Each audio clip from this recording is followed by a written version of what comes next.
an act extending certain COVID-19 measures adopted during the state of emergency. The new law authorizes all members of a public body to continue participating in meetings remotely. The open meeting law's requirement that a quorum of the body and the chair be physically present at the meeting location remains suspended. For this meeting, the Hopkinton Conservation Commission is convening by video conference via Zoom app as posted on the town's web meeting calendar and the Conservation Commission agenda identifying how the public may join. Additionally, the meeting may also be broadcast by HCAM through one or many of its channels or platforms. Please note that this meeting is being recorded and that some attendees are participating by video conference. Accordingly, please be aware that others may be able to see you and take care not to screen share your computer. Anything that you broadcast may be captured by the recording. Supporting materials that have been provided to members of the commission for this meeting are available on the town's website. This meeting will feature public comment. After commission members and staff have discussed each project application on the agenda, the chair will open the discussion to public comment. Members of the public who wish to speak are asked to identify their name and address. 3 minutes will be afforded for each public comment. Each vote taken in this meeting will be conducted via roll call of the members. I will now confirm which commission members are present. Jim Sorello. Present. Janine LeBlanc. Present. Ed Harrow. I'm here. Ted Barker Hook. I do not believe Ted's going to be in attendance tonight. Oh, missed that. So is that everybody? And then myself, Carrie Reed. Did I miss anybody? Nope, we only have 4 tonight. Okay. All right, let me go back to the rest of it and let's confirm the staff present. Right now we have Kim Sharon McCauley. Present. Did I get it right? No, that's okay. It's Jim McCullough. Oh my gosh. And then Anna is joining us later. I liked it better when we share a cannoli. That's the closest I'm going to get. Still do share cannoli if you'd like. As close as I'm going to get. All right. Okay. So with that being said, we can start off the agenda, right? Is there anything else I need to do to open the meeting officially?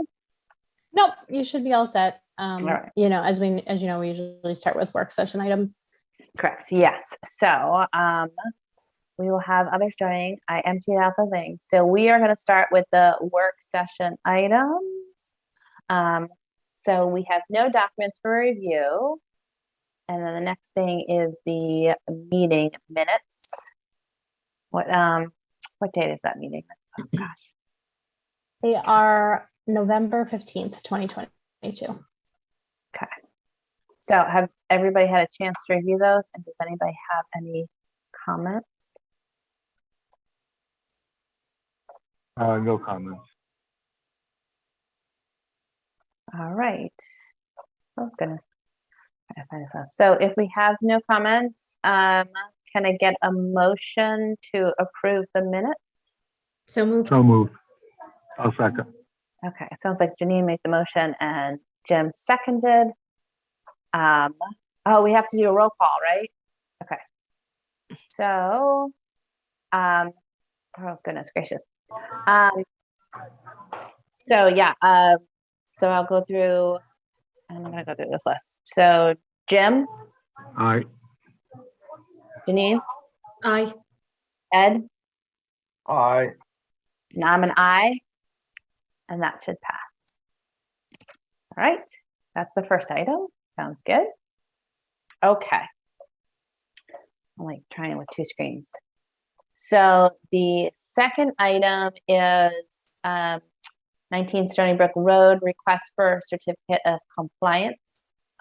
Kim, do you want to give us an update on that one? Or should we wait for Joe to come back? No, I can give an update. I'm just pulling up the as built. So Lucas Environmental, let me backtrack a little bit. This was a notice of intent for the construction of a single family home on Stony Brook Lane. You can see that there's kind of wetlands all in the rear of the property here. Lucas Environmental had gone out in early December and provided a comment on the certificate of compliance application. There are a number of small items, debris, PIBs that were subsequently addressed by the applicant and or homeowner, such that all the PIBs are now in place. And so the only remaining comments that Lucas has that have not been addressed are that portions of the riprap slope be extended beyond the original erosion control boundary. Essentially, this site was permitted with a 25-foot no disturb, and the extent of this wall is actually closer to 20 feet within the wetland. So there is a little bit of a 5-foot difference. And then the other difference is that more area of the slope was riprapped than originally permitted on the original plan. The original plan has some of this riprap slope being vegetated.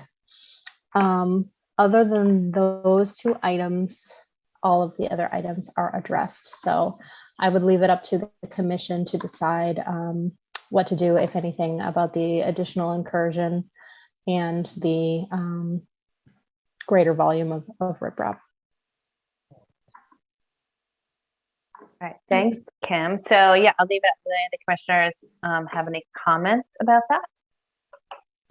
Through the chair, if you could remind me, so when we last discussed this, I remember when this came up earlier, when we last discussed this, what did we say about the riprap? Did we say it was okay to be there, or we wanted to move back?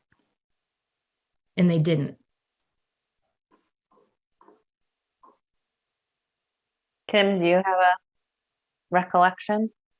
So this is the first time we're discussing this at the, okay. at the meeting. Yeah. All right. I was thinking there's been other Stony Brooks. I thought it was kind of that the back and forth between Lucas and the applicant was kind of going on in the background. Sometimes when Lucas provides a comment that has some punch list items in it, I kind of ask the applicant, would you like to do this before I present it to the commission?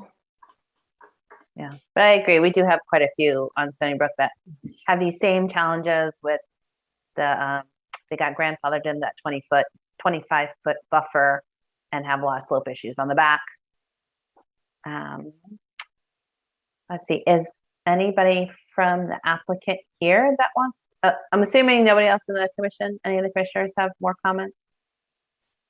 Can't see everybody's face at once. Okay. Do we have anybody for the applicants that would like to make any comments before we move forward with this? I'm going to take that as a no.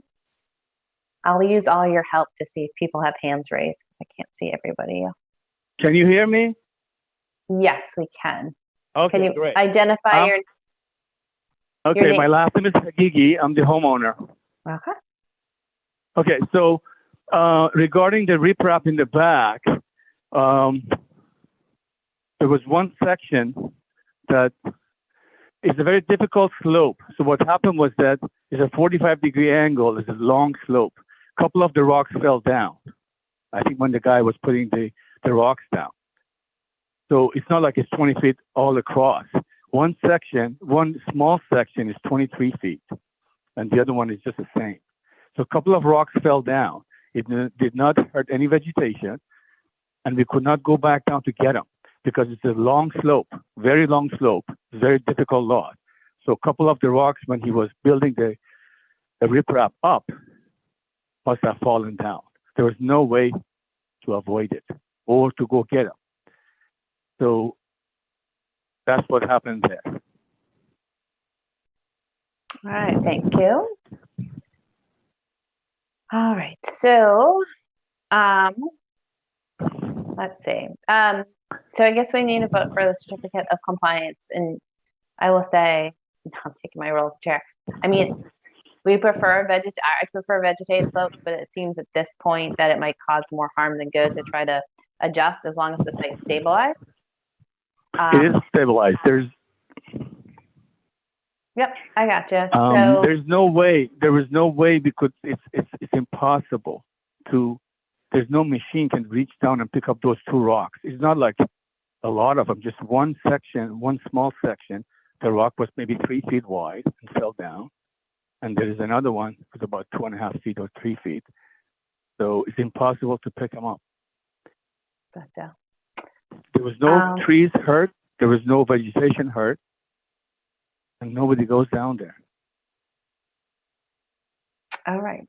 So I think the next step is to get a motion to issue a certificate of compliance, unless anybody of the commissioners have any more comments. I'll make that motion. All right. Janine made the motion. Do we have a second? Yeah, I'll second it. Ed second. Yeah. All right. So then I'm gonna have to write this down.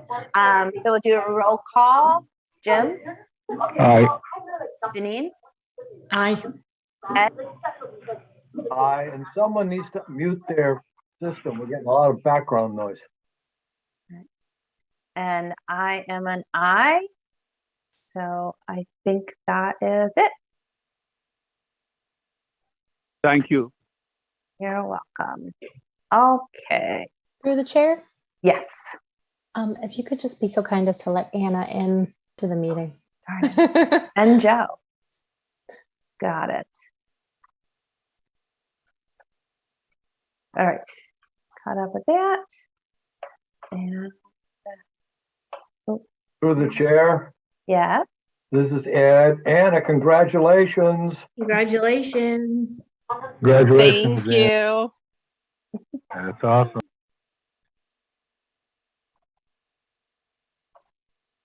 Okay. Right. So the next thing on our agenda is 9 Cedar Street extension, request for an extension of the permit. Kim, do you want to give an overview of that? Yes, I can. If you could bear with me for a second so I can just pull up my plan.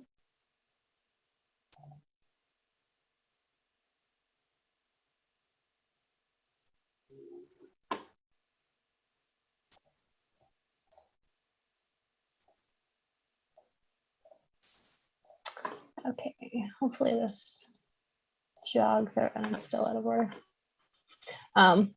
So this is 9 Cedar Street Extension. There was previously a notice of intent for the roadway, as I understand it. And so this subsequent notice of intent is for the construction of a home, septic system, and then the expansion of the roadway and the, as you're first pulling in, I think it's for turning radius for emergency vehicles. So they're requesting an extension of their existing order of conditions. Excuse me. I went out to the site just to take a look, and I noticed that the erosion controls were kind of in a state of disrepair.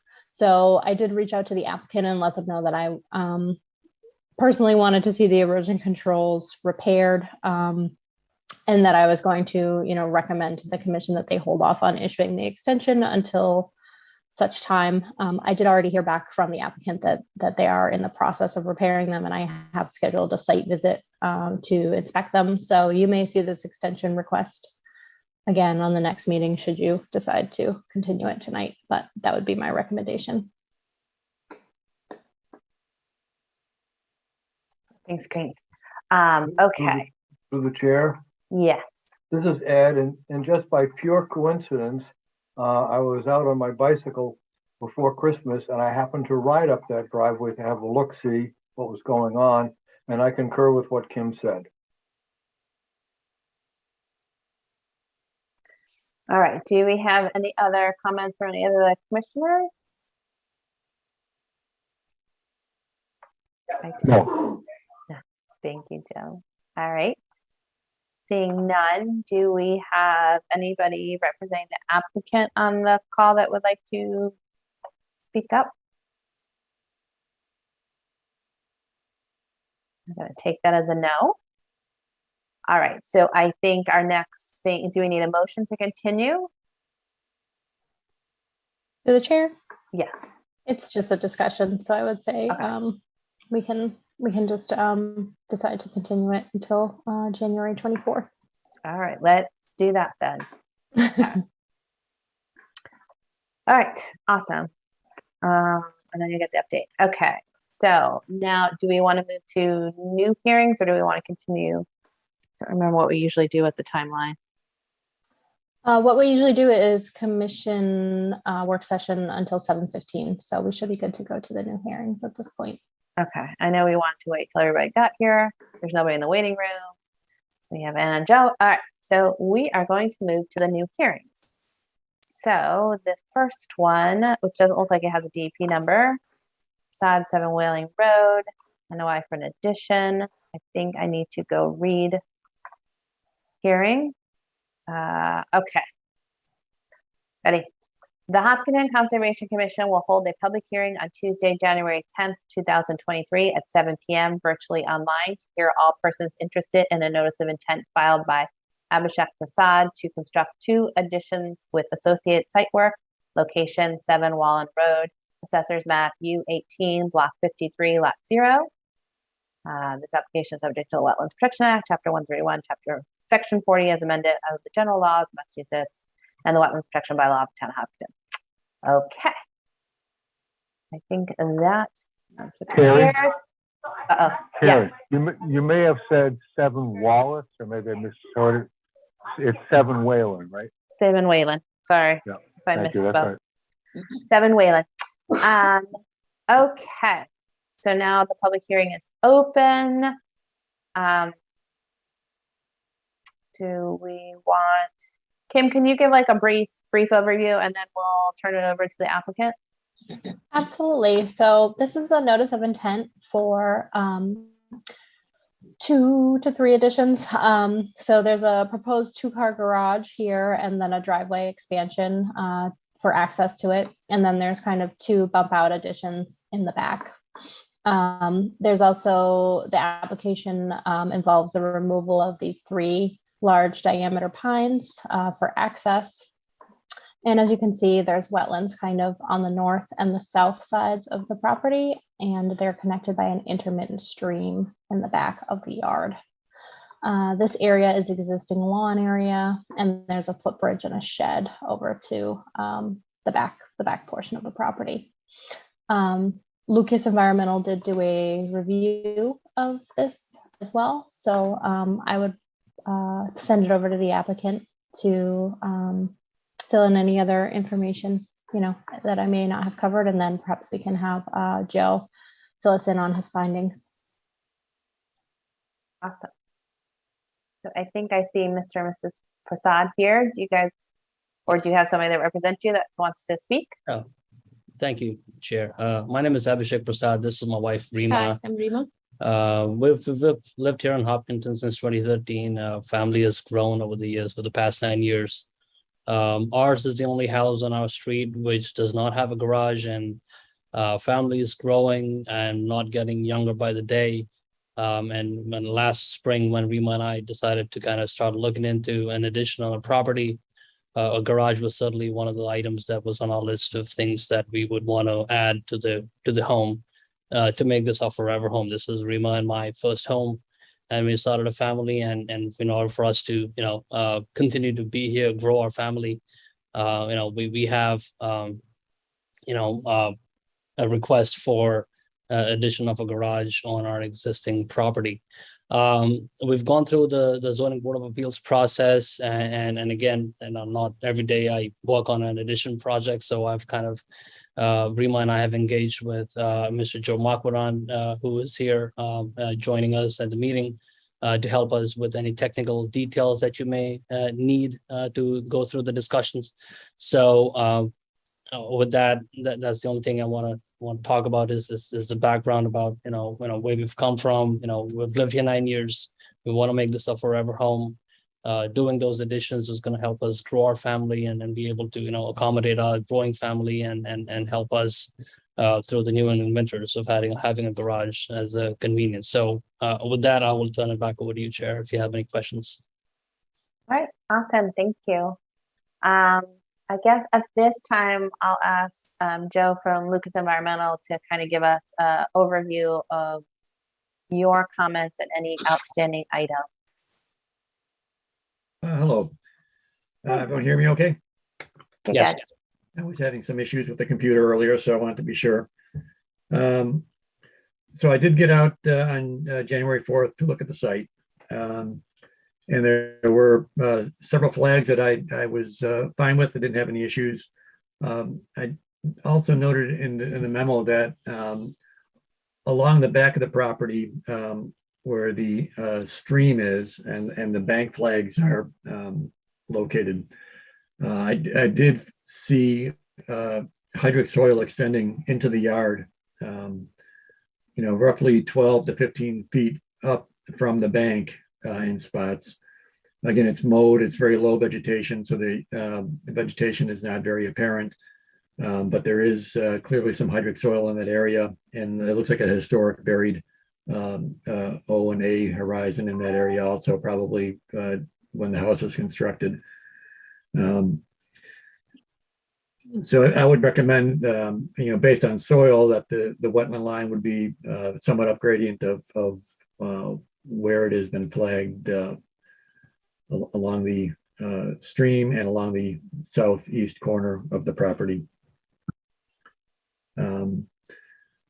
That said, it looks like any of the proposed work would still be at least 50 feet away from the edge of the hydric soil that I observed.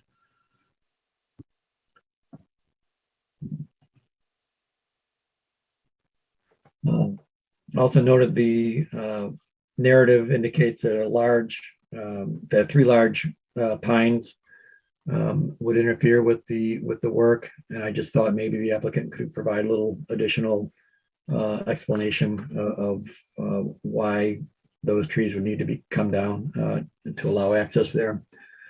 I did note also that the access is not indicated on the site plan, and it would be helpful if the access is known.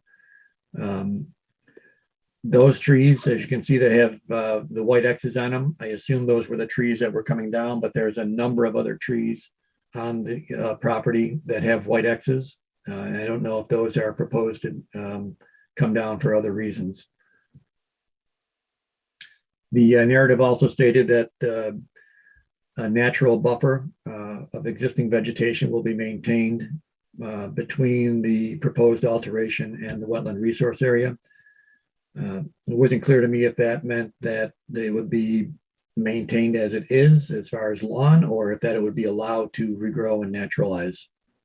So I think that could be clarified. And just a couple of minor items. The plan, didn't have the colors that the checklist for completeness under the Hopkinton regulations requires. And I think the commission might want to discuss whether any additional erosion control might be necessary at the street, depending on exactly where the access is, just to prevent any potential tracking into the street. I think that pretty much covers my comments. Okay. So I guess, Mr. Prasad, could you answer the question about which trees are planned to be removed and what the X's meant in some of those photos? Yes, the chair. The trees on the side of the property where the garage addition is proposed, those will interfere with the roof pitch of the garage based on the plans that have been submitted. So that's one of the reasons why those trees have been marked with X's. Along with that, my daughter, who is now 8 in 3rd grade in Elmwood, is extremely allergic to pines. So the X's on the trees that have been marked on the property along the side of Chandra and my property, as well as Mrs. Dowling and my property, along with a review with them, we've kind of, wanting to kind of come to this group here to request those pines be removed, and if any remediation needs to be done for that, I'm more than willing to do so, given my health condition of my daughter, because of the allergies that she's been dealing with for the past couple of years. But besides that, I think those were the main reasons for marking those X's on the trees, is to make sure that it's clear. And that was done in collaboration with our neighbors and making sure that they're aware of this potential, and they were on board, with the reasons as to why my family was requesting those to be potentially considered to be removed. All right, thank you. I guess because it's not on the plan, I don't know what we typically do, Kim, but usually we look for a number of trees, healthy trees that are going to be removed within the buffer. But I don't know if that's clearly laid out. But at this point, I would like to open it to any questions from the commissioners. Oh, looks like Jim's rejoining. Do the commissioners have any questions or comments? Yes, I do. Okay, Ginny? So I'm curious about the comments of the lawn going into the edge of the wetland, beds, and the footbridge. Are those additions from the as-built? Or was the lawn okay to go to the edge of the wetland? Was that what was previously approved, or Through the chair. that we maybe push back? Yes, Kim? So there is a very old historic filing associated with 7 Wayland Road. I'm trying to find it in my files, but I did take a look at it. It's a very it's a pre-Wetlands Protection Act house, and the site plans that we have do not show the wetlands or the limits of lawn, so we don't really have a historic basis for establishing what is legal lawn on this property, unfortunately. Does that kind of help answer? So Yeah. the footbridge and the shed would have been, they should have been permitted, but I do not know when they would have been constructed.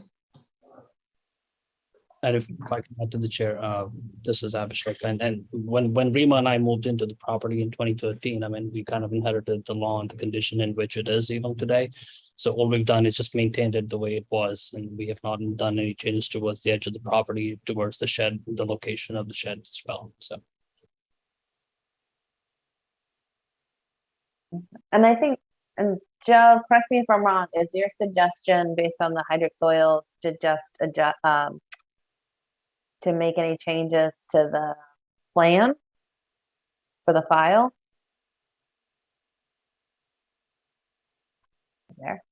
Yeah, well, that's the commission's decision. I mean, like I said, I don't believe that based on the hydric soils that the proposed work would be within 50 feet of the wetland edge.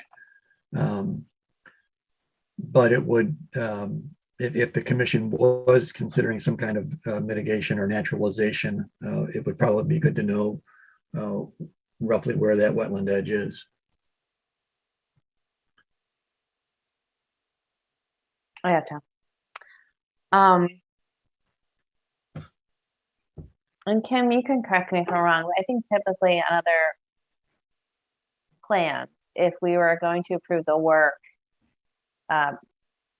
regardless of exactly where like the line was, we might put some note that says it's estimated instead of like confirming it. Is that something we could do here? If it's, if we're considering this already disturbed lawn area, it's within 50 feet, do we go the extra effort of saying like, make sure all the flags are moved? Yeah, that's correct. If the commission, if the purview of the commission was not to change the wetland line, I would recommend that a note gets added to the plan that the wetland line is approximate, and I also would refrain from confirming the boundary on the order. Okay. So that seems like a viable option should we decide to continue on. So I think the next question really is, like Joe had mentioned, you said like it said to stay natural or what's being naturalized, and now we have some trees removed. So I think we need a little bit more clarification of exactly which areas are going to be lawn and which ones, if there's any intent to kind of allow anything to go more natural. And then I'm sure for my other commissioners a little bit more info about the tree. Like if the tree, at least my question, like I see on here we have existing tree line, but I'm not quite clear if the trees that are proposed to be removed are within lawn area or within that area. So I'll throw that out there for now. Through the chair, Yes. perhaps the commission could reestablish based on, today's conditions or whatever your purview was. But perhaps as part of this application, the limits of work could be established with the PIBs. I know that one of Joe's comments is that there's currently 2 PIBs proposed, but it does seem like with a property this size with wetlands kind of in a U shape around it, that perhaps, more than 2 PIBs would be appropriate, and then appropriately placed would give that established edge of lawn area for the future. Let's get a recommendation, Kim. Okay. Do we have any comments or questions from the commissioner? One other comment through the chair. So if, I understand, the allergies. So if the pines are an issue, could they get replaced with some other vegetation that's not an issue? Like other trees? At least in the areas where we have going to be building the garage, to the chair, I mean, I think it's going to be difficult to replace those. However, I'm more than happy to go back and consider what else could be done. I mean, perhaps shrubs is something that we could potentially consider, if that's okay with the commission. I think typically we like to see if a tree is removed within our jurisdiction, that one is replaced. Sure. The only time we kind of make exceptions is when there's trees removed because they're unhealthy or dying or are going to create some kind of hazard to the house. So if that would be something we would look for. And I could typically we leave it up to the applicant to work with our agents to identify those species and kind of do the planting after as you're doing the work. Right, Kim, that seems appropriate. We just want to issue a certificate. I agree. Yeah. We would just make sure that they were all planted before we would issue a certificate of compliance. Through the chair. Is that Ed? Yes. This is Ed, yeah. I just wanted to speak as a long-time childhood allergy sufferer. And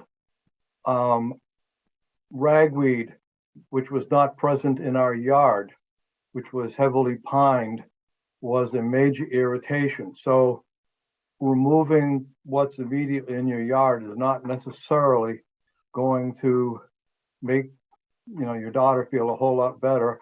And thinking back to my own childhood and other things I was allergic to, my family would have been happier to get rid of me than the cat and the dog and the ducks. So just sharing that little bit of witticism. Thank you.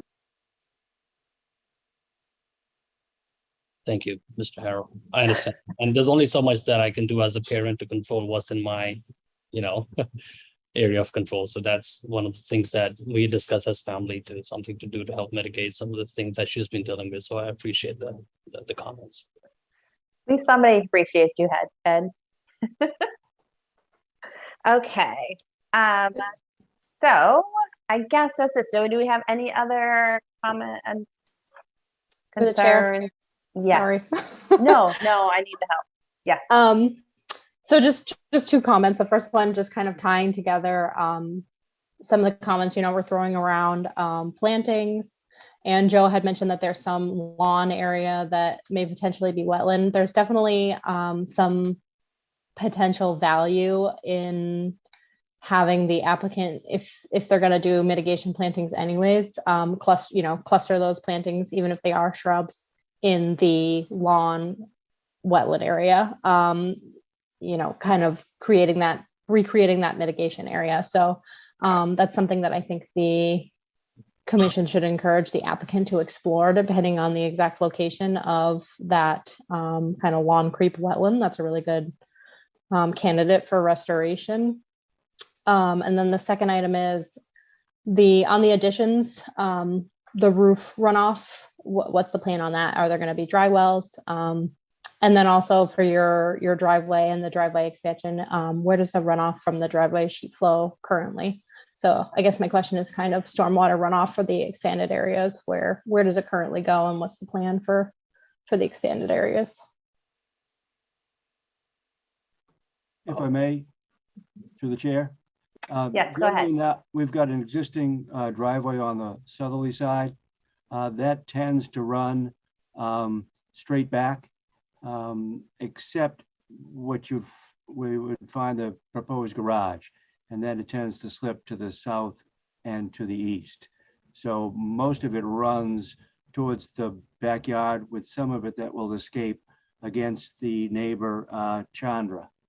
The expectation was that we would continue to allow it to spill overland, because the backyard is so flat and there are areas that are uphill, up gradient on both sides at either neighbor, the Dowlings and Chandra, that the water is going to stay on site naturally.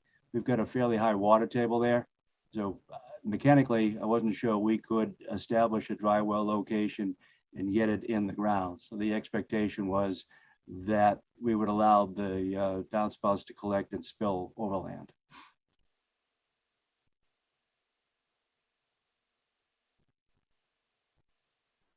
Thanks, Joe. Through the chair. Yes, who was that, Anna? Yeah, sorry. Okay. Are the other trees that are marked with the white X's, are those also jurisdictional? Because those should probably be included as part of the mitigation if they're looking to remove those, and should probably be quantified.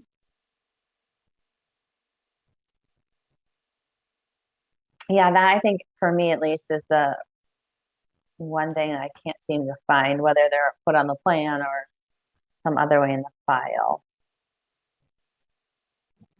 To the chair, this is Abhishek. I think we can certainly take that as an action item to go back and work if that is something that the commission would need for us to come back with more details on. To include the list for the location of the trees that we're, proposing to be removed.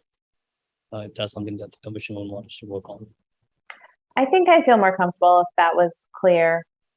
So we talked the trees and the mitigation area for the replanting. So a little bit more clarification on kind of the replanting plan.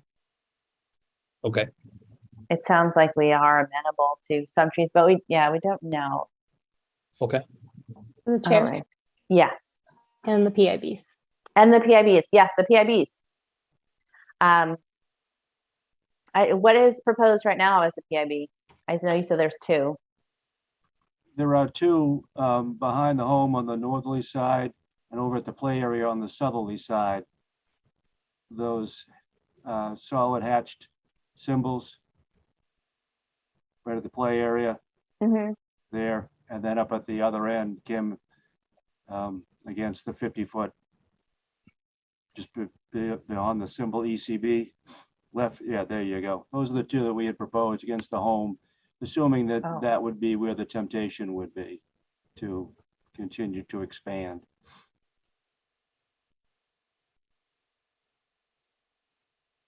And three trees that were associated with the construction, the concern about construction, are there on the southerly side of the garage location.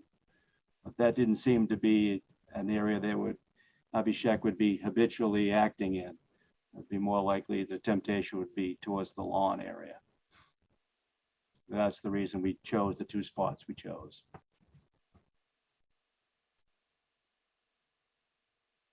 Yeah, I'm thinking you work with Kim and identify some more areas just to help better avoid lawn creep.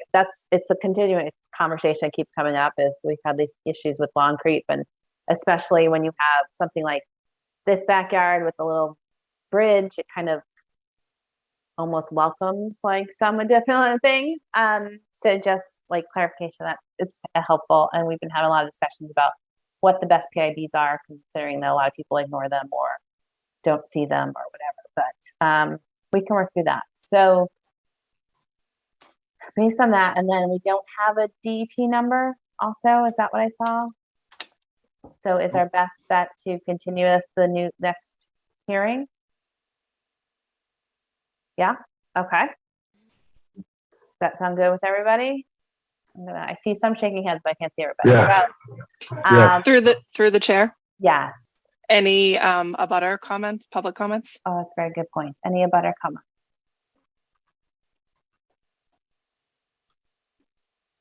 I do not see any hands raised. Going once, going twice. Does not look like we do have any abutter comments. That's good. All right. So I think we need to make a motion to continue. Okay. Yep. Does anybody want to make the motion to continue the So hearing? moved. This is Ed. That was Ed. Okay, Ed made the motion. Do I have a second? Second, Janine seconds, and we will do our roll call. Jim, Aye. Ed, Aye. Janine, aye. me is an I. So we will continue this to what meeting, guys? January 24th. All right. Awesome. All right. So thanks for coming in, or whatever, coming on board, and work with Kim and Anna to finish this up for the next meeting and address those comments.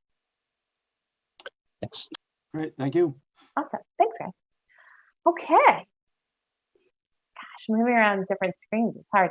All right. So the next thing is to move on to our next new hearing. That one is for this. So let me find the thing I have to read. Okay. The Hopkinton Conservation Commission will hold a public hearing on Tuesday, January 10th, 2023 at 7 p.m. virtually online to hear all persons interested in a request for determination of applicability filed by Select Energy Development to install solar canopies over a parking lot, location 90 Hayden Row, Assessor's Map, U21, Block 3, Lot 0. I don't think I have to read the rest of that. All right, so we good? All right, so I'm gonna let Kim give us a little bit of an overview and we'll go from there. All right, so quick overview. This is the Hopkinton High School property. Loop Road is right around here. You may recognize this area. This is the newly constructed bus parking lot. The commission permitted this bus parking lot back in 2020, and there is a certificate of compliance for it. This application is a request for determination of applicability application to install 2 solar arrays over the existing parking, one of which is within the outer buffer zone. The applicant did request a waiver from the consultant fees, so we did not have Lucas Environmental out there to complete a report. And I also have unfortunately not been out there myself. So with that, I would bounce it over to the applicant to give us any additional details. Good evening, it's Phil Clark with Greensville Environmental representing Select Energy. Yeah, this is a pretty simple project. As Kim was saying, this was an old soccer field. They made it into a bus parking lot back in 2020. We intend to install 2 solar arrays, about 0.3 megawatts of power. These will be drilled posts, and 3 of these posts will fall within the 100-foot buffer zone. So that's the only earth disturbance we're going to do. Is they will cut the asphalt, probably a 4x4 square. Then they bring in an auger and they go between 7 and 12 feet deep, depending on the soils and what the geotech engineer comes up with. Those spoils are removed from the site. They install a concrete pier and then patch the asphalt. The trenching to get the electric over will be, again, saw cut through the pavement. Then that will be a trench patch on that. But all that work is outside of the 100-foot buffer. The only chance for pollution or sediments moving, would be sediments moving into the existing catch basins, which are located right between the two in the center of the parking lot. Those two go into a hydrodynamic separator before going off to the pond on the south side. Those will be protected with silt sacks, and any spoils that are generated will be removed from the site, and they will not be stored, so they will not get into the catch basins. So other than that, I think it's a pretty simple site there. I don't think this project will impact the wetlands, and I would be looking for a negative determination. All right, thank you. So I'm going to turn this over to commissioners' comments, but I believe we have two decisions to make. One, whether we are willing to waive these fees because it is on town property, although the applicant itself is a private entity, and then any comments that we have about the RDA itself. So I am going to open this up to any commissioners that have any comments or questions. This is Jim. I'll start. Okay, Jim.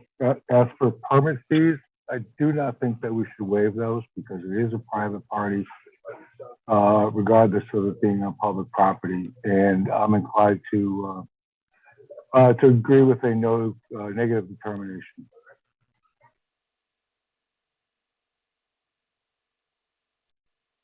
Well, but the fees would be for doing a review. So we wouldn't Yes, vote until after that. Okay, I would not waive any fees. gotcha. That's what I thought you said. All right, do any other commissioners have comments?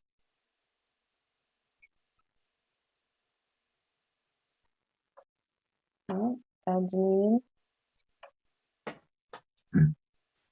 All right, I don't see any comments. I will make comments for myself in my commissioner hat, not so much the chair hat. Although I agree, like I would rather not waive fees for a private company, but this in particular, because it is on town property, they should have been like an applicant, and because we already have their certificate of compliance, it's all on disturbed area. It's kind of I just don't see the risk that we have with other places. So I would be okay with waiving fees, but don't want to set a precedence. So it's very much an exception to the rule, but that is just my opinion. Do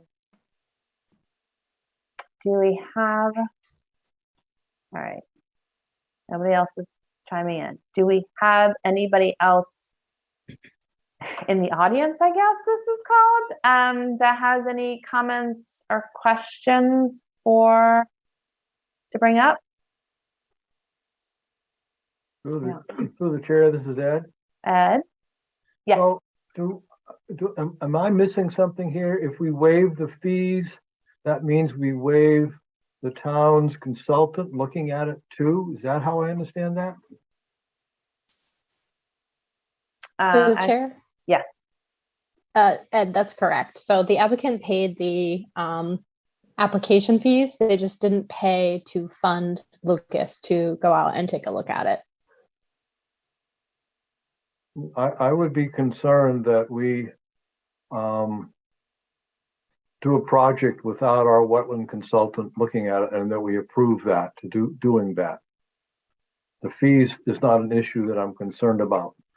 The issue that I'm concerned about is approving a project without our wetland consultant looking at it. And I understand this is a previously disturbed area and it's all pretty minor, blah, blah, blah, blah. All right. Well, then.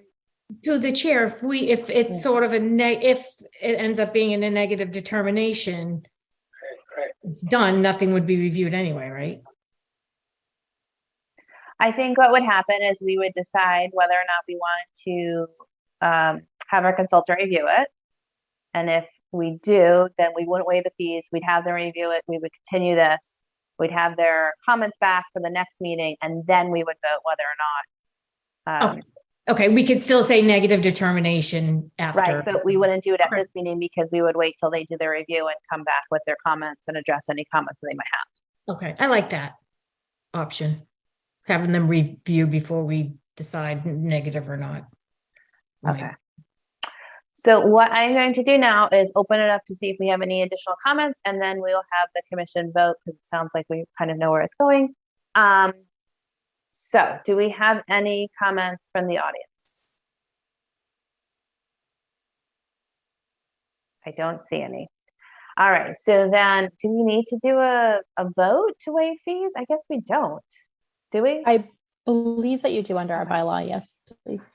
So let's figure out the best way to vote for this. So I think it's like a double negative. So because there's an assumption that we would always have the fees and have the consultant, the request that we're making somebody would make a motion on is a motion to waive the fees and waive the consultant review. And then folks would have to, so we'd make that motion, we'd second that, the motion would go on the table. If you do not want that and you want to have the consultant review, then you would vote no. Does this sound okay? So the first thing we do is we need a motion from one of the commissioners to waive the fee and the consultant review from Lucas Environment. I'll make that motion. So Janine made the motion. Do we have a second? I'll make the second. This is Ed. So Ed made the second. So the motion is to waive the fees and not have the environmental review.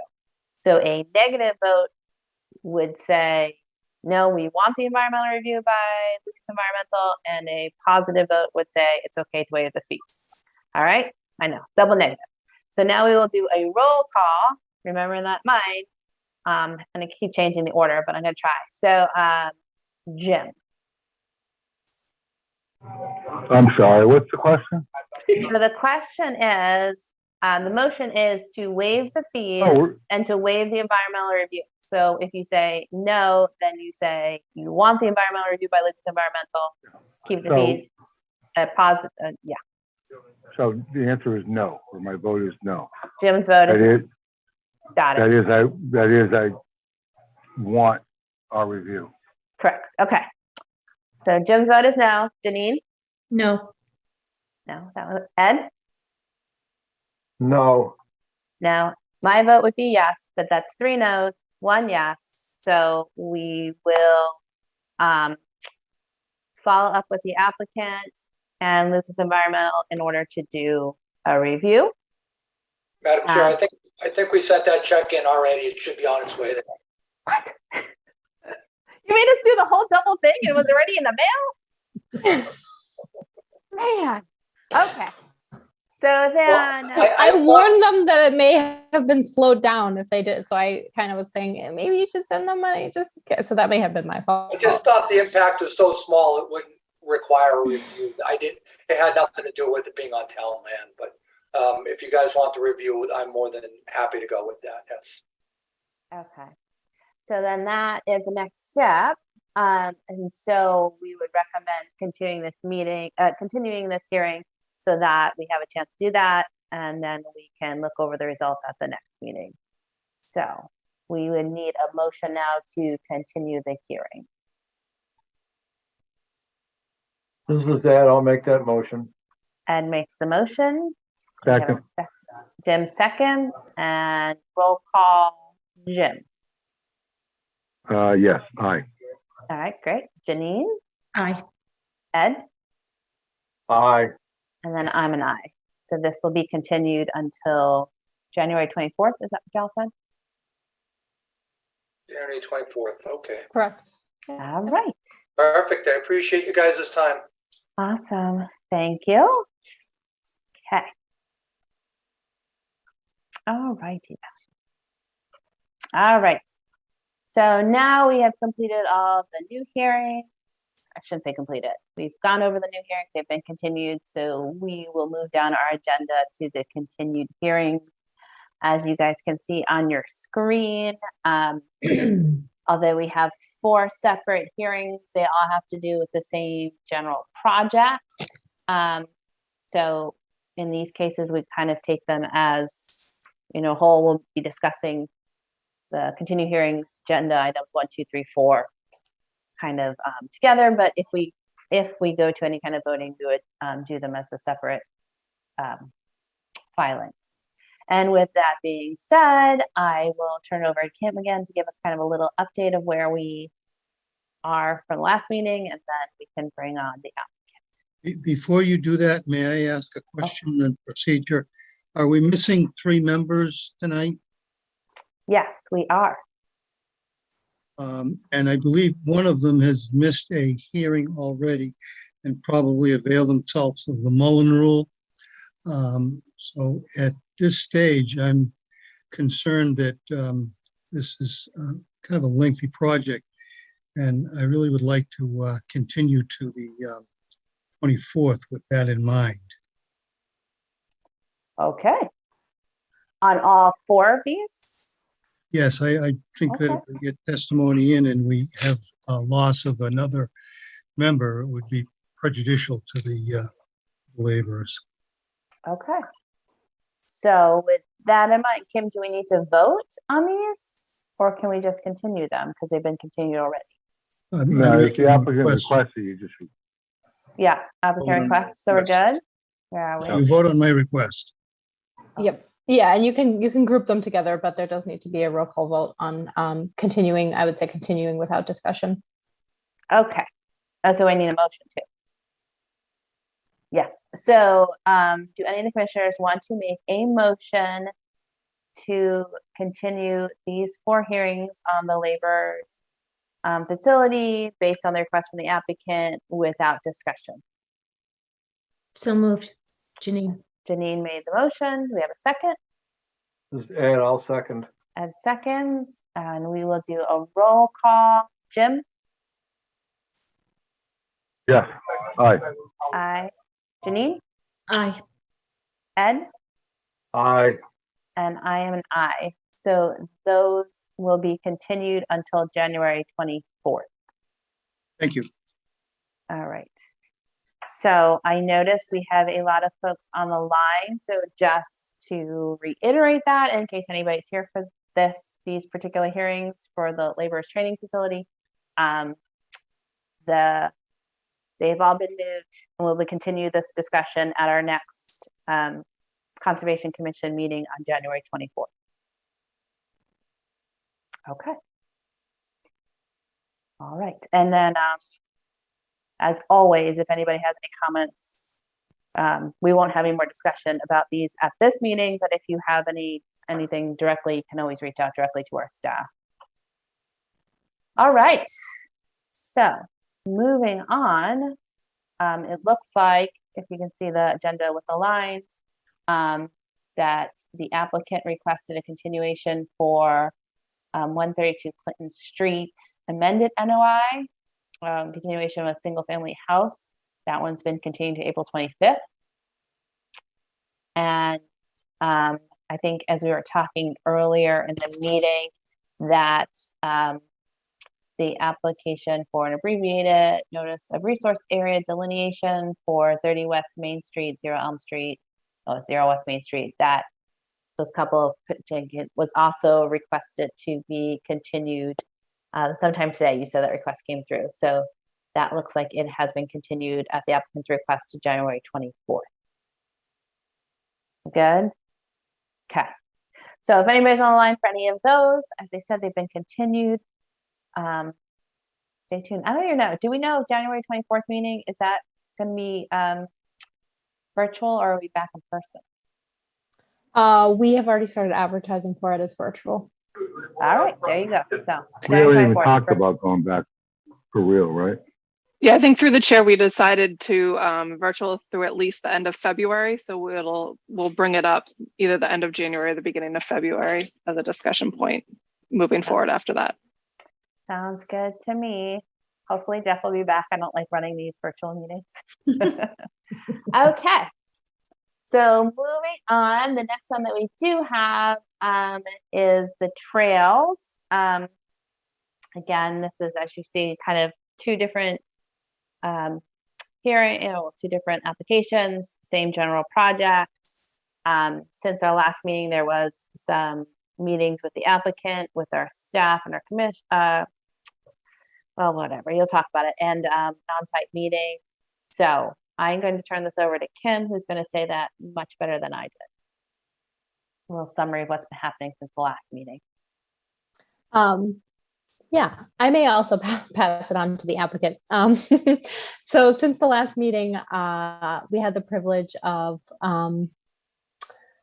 putting together our peer reviewer and the developers, representatives, engineering representatives, EDC. So EDC met with Beta and myself and John Gelchich with planning so that Beta and EDC could review the comments that Beta has had from both the planning board perspective and the Conservation Commission perspective. I believe that the meeting went really well, and I think it was a really great opportunity for Beta to explain their positions and EDC to explain their positions. That meeting took place last week now, so there are no new materials that have been submitted by EDC to date since that meeting, but it was, that would have been a quick turnaround. And then this past Saturday, the commission did a site walk of the site. And I would love to hear from folks who were on that site walk, how that went. But that's kind of where we're at. We're still waiting for EDC to address some of Beta's outstanding comments, but I do believe that those are hopefully on their way.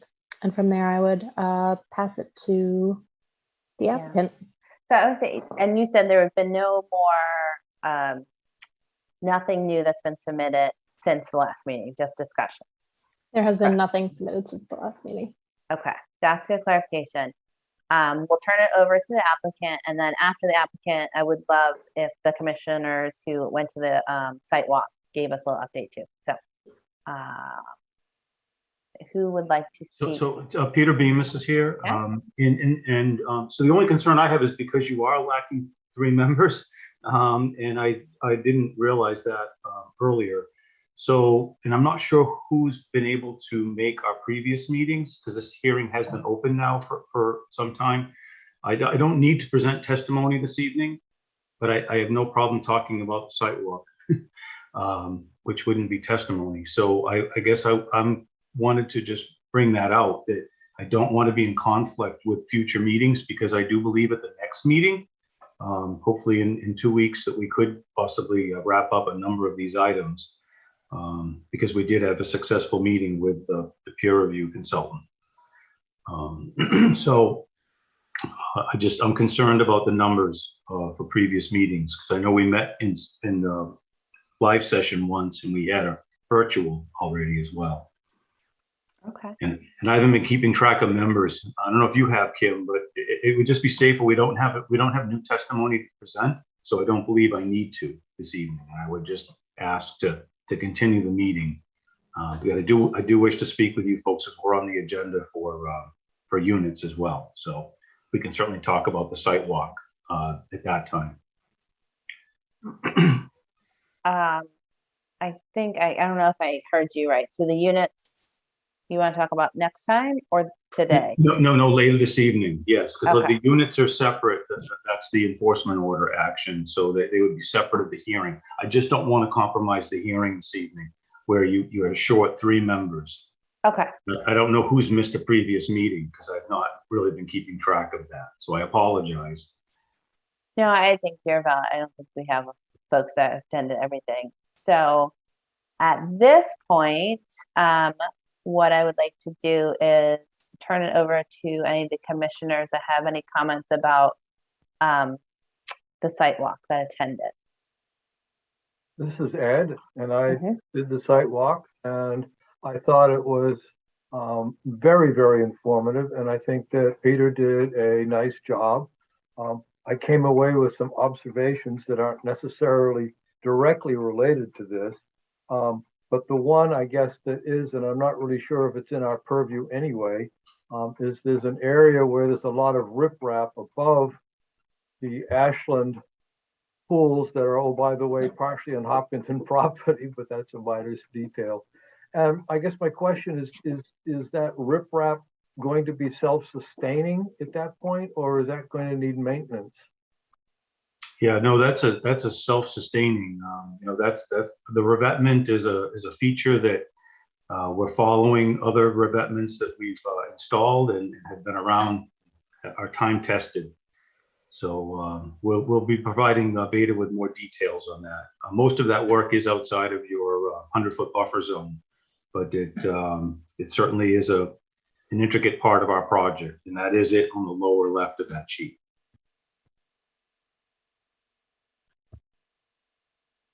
Thank you, Kim.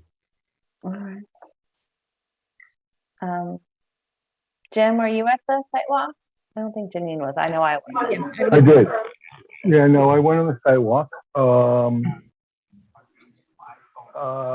obviously there's tremendous progress. I think that the fact that there was an original design that wasn't, wasn't adequate is something you don't like to see, but I think the applicant's done everything that he can to control it, and especially after finding that underground subsurface drainage that was there. So anyway, I think it looks like it's in pretty good condition. All right. Thank you. And it was a good tour, by the way. It was a very thorough, and I think it was good. Glad I was there. Janine, you weren't there, were you? Yeah, I was. Oh, you were? I'm sorry. Then Yeah, no, that's you fine. guys are all better than I was. Okay. Yes. So, what do you Yeah, got? nothing new to add. I agree with what both Jim and Ed said, and it was it was a great tour, very informative, and it was good to sort of see everything firsthand. So I appreciate Mr. Bemis, Mr. Gately taking the time to do that. So the applicant has nothing new right now. Doesn't look like, I don't think Kim or Joe have anything new, so there's nothing new to review. Is there anybody in the audience that was here that wants to speak up about this?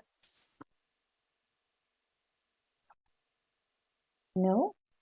All right, no. So then, my question to you guys is procedurally, it sounds like we have, I don't know if this is one or two separate things. So it sounds like we have to, or we want to, based on the applicant, continue the hearings of these two. And then we need to have a discussion as requested by the applicant about the releasing of the units. I don't know if that's one or two separate actions we need to do. Yeah, through the chair. Yes. My recommendation would be to continue the notice of intent and the amended notice of intent request per the applicant's request. And then at the bottom of the agenda, we can have a discussion as a public forum request about the units. Okay. Okay, so let's do that.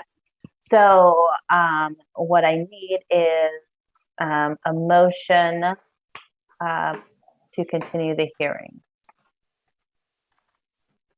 I'll make that motion. This is Ed. Ed made the motion. Do we have a second? Second. Janine seconded. We will do a roll call. Jim? All right. Janine? Aye. Ed? Aye. And myself is an aye. Thank So you. that will be continued to January 24th. That is correct, unless the applicant requests a further date to accommodate, responses. Right. So our goal is to still get this out this week, as we had said on our peer review meeting. So I would like to go with that. We asked the planning board the same. So we're meeting with them on the 23rd. So if we could meet with you on the 24th, if we have to continue, we'll let you know in advance. Thank you. Okay. And so as you said, so that is the last bit on our that part of agenda. So now we go back to our work session. I think it makes most sense to continue on this conversation. So we might go a little bit out of order, or I don't know. Did you call public forum? Whatever. I think we're okay. We can keep talking about this one, right? Sure. Yeah. Okay. All right. So, Mr. Remus, what is your request? So we had submitted the request for release. We'd like to continue to follow in the order. I would be able to specifically identify units. So we did 2 duplexes since we had last met with you. One was released at the first meeting, and then another one was released at the second meeting. So at this point, we're looking to do a single, which is 58, which would go, this is where our old temporary holding cell was. That's actually all stoned now as a surface area. And so 58 is basically an open hole. We would be able to put that building in, and then we would like to go to the opposite side of the street where we have a cut. And then we would be taking the material from that cut, backfilling 58. So that the idea would go 58, 43. And if you were inclined to release another unit, then we would go 52, which is the next one in the hole, and then go 45, which is a cut. So we're just kind of going from no limited excavation to a cut so that we can move dirt efficiently. So if you look down at that, I used the number 52, I apologize. So I was looking, I guess, at an old plan. 52 is the number. I was almost certain that was 58 when I looked at it. And then it would be 47 that we would, 43, because it's next to the driveway for the parking area, if you will, that we've asked you to allow us to modify. So 48 first, 52 first, then 43. And then we're going to just keep zigzagging back and forth across the road as we proceed. But that's the request, is to release in that order, and we can do so through your administrator, Kim. And it's a sequence that makes sense. So we're trying to avoid having fill sitting on the ground so that it could potentially erode. All right. So through the chair, did I speak, Vin Gately? Yes, go ahead. Yeah, I just want to say that, the last 2 meetings, each meeting you approved the release of 1 duplex, and now we're left with 8 singles, and that's all that's left in what is our 3 phases, the first 3 phases of the trails. So we're at a point now where those 2 duplexes that were released are in, and we have 8 units. I think 6 of them are sold. We certainly are behind schedule on all of them. And tonight I would ask, in the spirit of our sort of mutual effort to progress here and get the project finished and stabilized, we'd like to have 4 singles that are released tonight. That would leave 3 more, which I'm not sure we would be ready to request them for the next meeting, but certainly the meeting after that, we'd probably request the last 3 of these 8 singles. So tonight, actually, it's 58, 43, 52, 47, and we'd like a 5th one, but anyways, we're like I said, we are behind schedule, and I think we've shown you that we're making progress. And each meeting now, each hearing, you're approving some, and I'd like you to consider releasing, say, 4 more single units tonight. Okay. I've been hearing a lot of different numbers, but I think my understanding is that there are 8 units remaining. The request now is to release up to 4, working with our conservation agent. So not, carte blanche, but, kind of one at a time with an agreement, as has been happening so far. So I am going to throw this out to the other commission members about any feedback you have on releasing additional units. This is Jim. I think it's reasonable to release those Okay.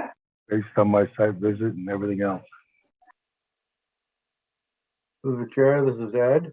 Yep. Have we had Beta's review of the work that they're proposing? For the chair? Yep. So Beta has, they started, I think their first review comment is dated October. And then there were subsequent review comments in November. I want to say 80 to 90% of their comments have remained the same over the past 3 to 4 months. And we're getting there with the getting them addressed, but we're certainly kind of are in a situation where Beta keeps asking kind of for the same things over and over again. So I think the meeting we just had helped in helping clarify, but we haven't gotten there yet with, having all the ducks in a row on the getting the information in for the applications. To add to that, if I could, just the one disconnect was the serious disconnect, if you will, was at Basin 2. We totally misunderstood the DEP stormwater management guidelines relative to being able to keep a water body compliant. It's very onerous. It's extremely difficult for anyone to create an open body of water and meet the performance standards.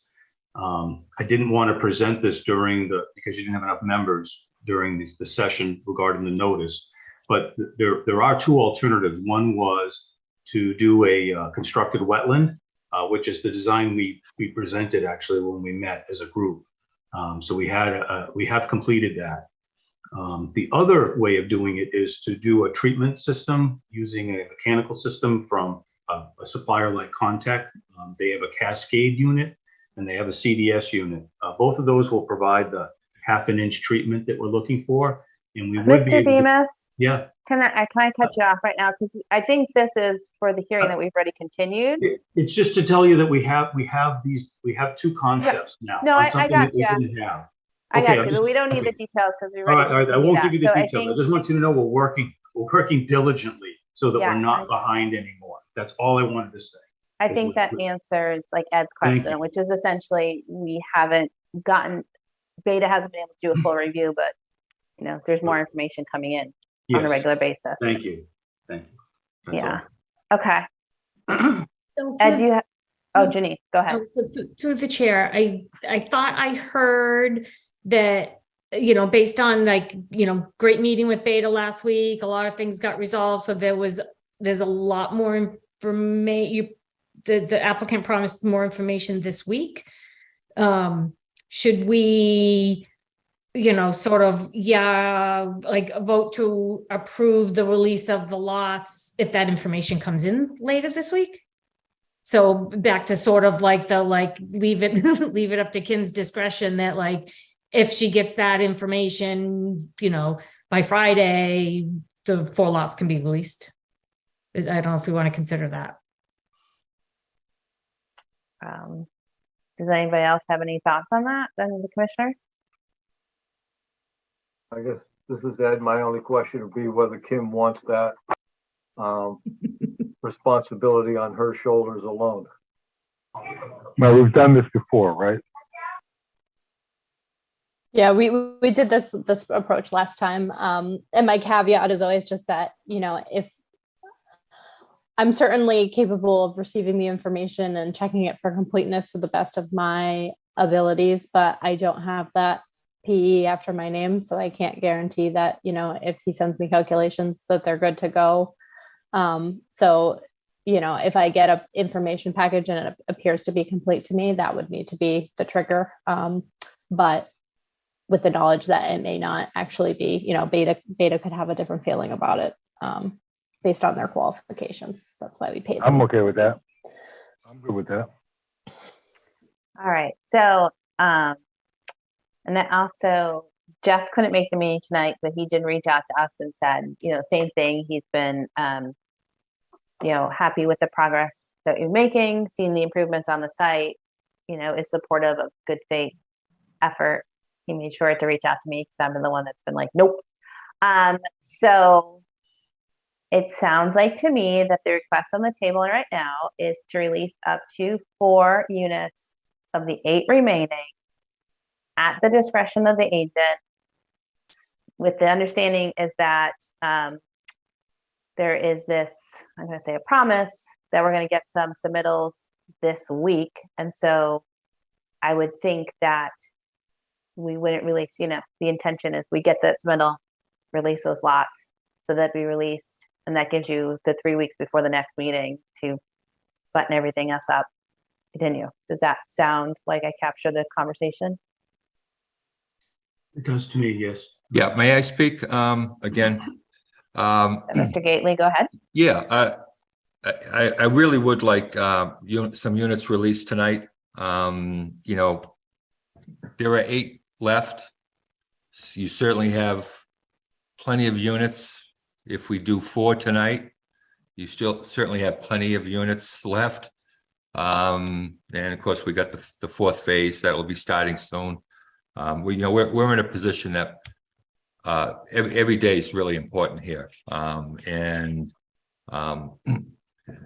Again, I don't think you need to be holding all 8 pending, the submittal that comes in and the time it takes for Kim to look at it, because we've done this before.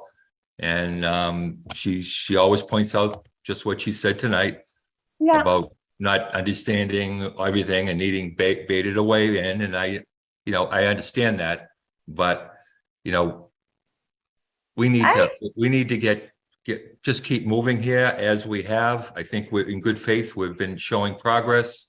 And I appreciate that, Mr. Gately, but you're also driving the train now. You're the one that's laying, you guys are laying the submittals. If they were in last week, this wouldn't even be a discussion. Yeah, no, that was never in the cards because we had a working session because we reached some kind of a stalemate between the engineers.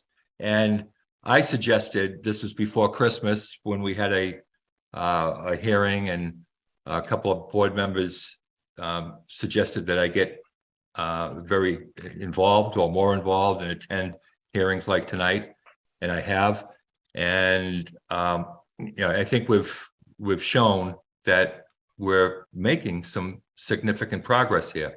And I called for this working session because I was hearing things from, there was some disconnect between the engineers, and I suggested, and Kim was good enough to set this all up, this working session we had last Thursday. And sure enough, there was at least one big issue that Peter alluded to, that there was a total disconnect. I think that got taken care of, and we're days away from making that submittal now.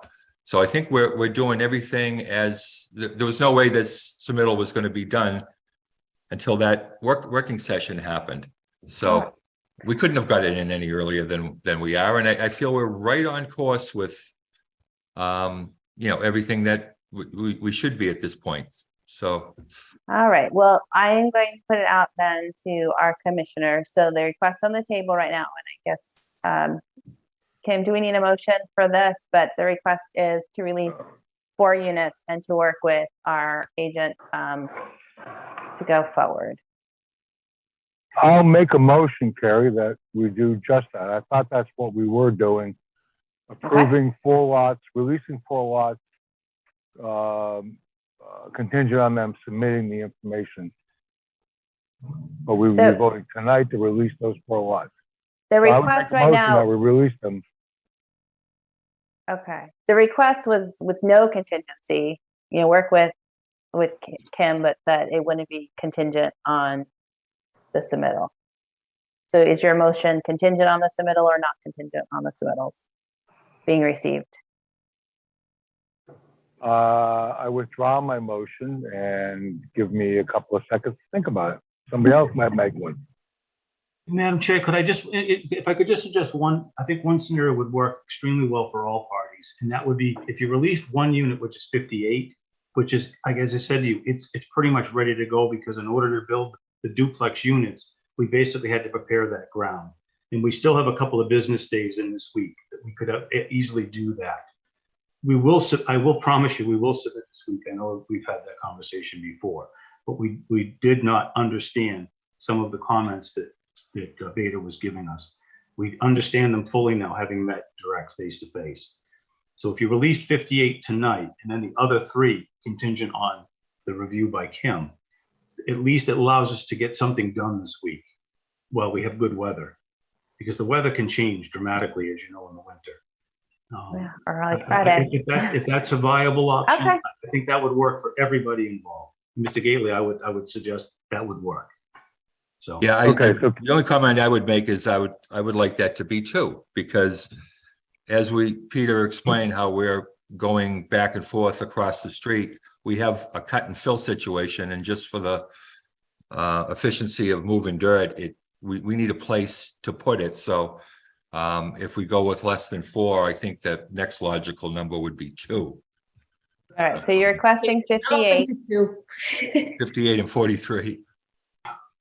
it's for 43 was going to be the next one we would do, but I could live with just having that just being able to put the foundation in the ground personally. But if you're inclined to support 2, 43 would be the other unit, because it's a suitable cut. Thank you. All right. Okay, so Carrie, I'll make a motion. Okay. I'll make a motion that we release, if I got the numbers right, 43 and 58. Okay. Whether it's, they will submit the information this week. Obviously, we'll know if they don't submit it. We're not going to likely approve release of the other 2 lots. But we also reserve the right to, I don't know, can we withdraw that if they don't get the information in? I think the idea is that there's 8 remaining, so Long we after. could release, as of tonight, release 58 and 43. Be willing to release another 2 additional units if the information is turned in this week as requested. And that would be up to 4 before our next hearing. And then the request to release any additional would have to come at our next hearing. Okay, I like that motion. Okay. So I'll that make makes that if you can put it. And I will second that motion. All right, so we have motion by Jim and a second by Janine, and we will do a roll call. Jim, Aye. Janine, Aye. Ed, Aye. and I will be an aye. Thank you very much. So I think we've got that. Is there any last discussion that we need to have about this before we move on to the other work items? This is Ed, through the chair.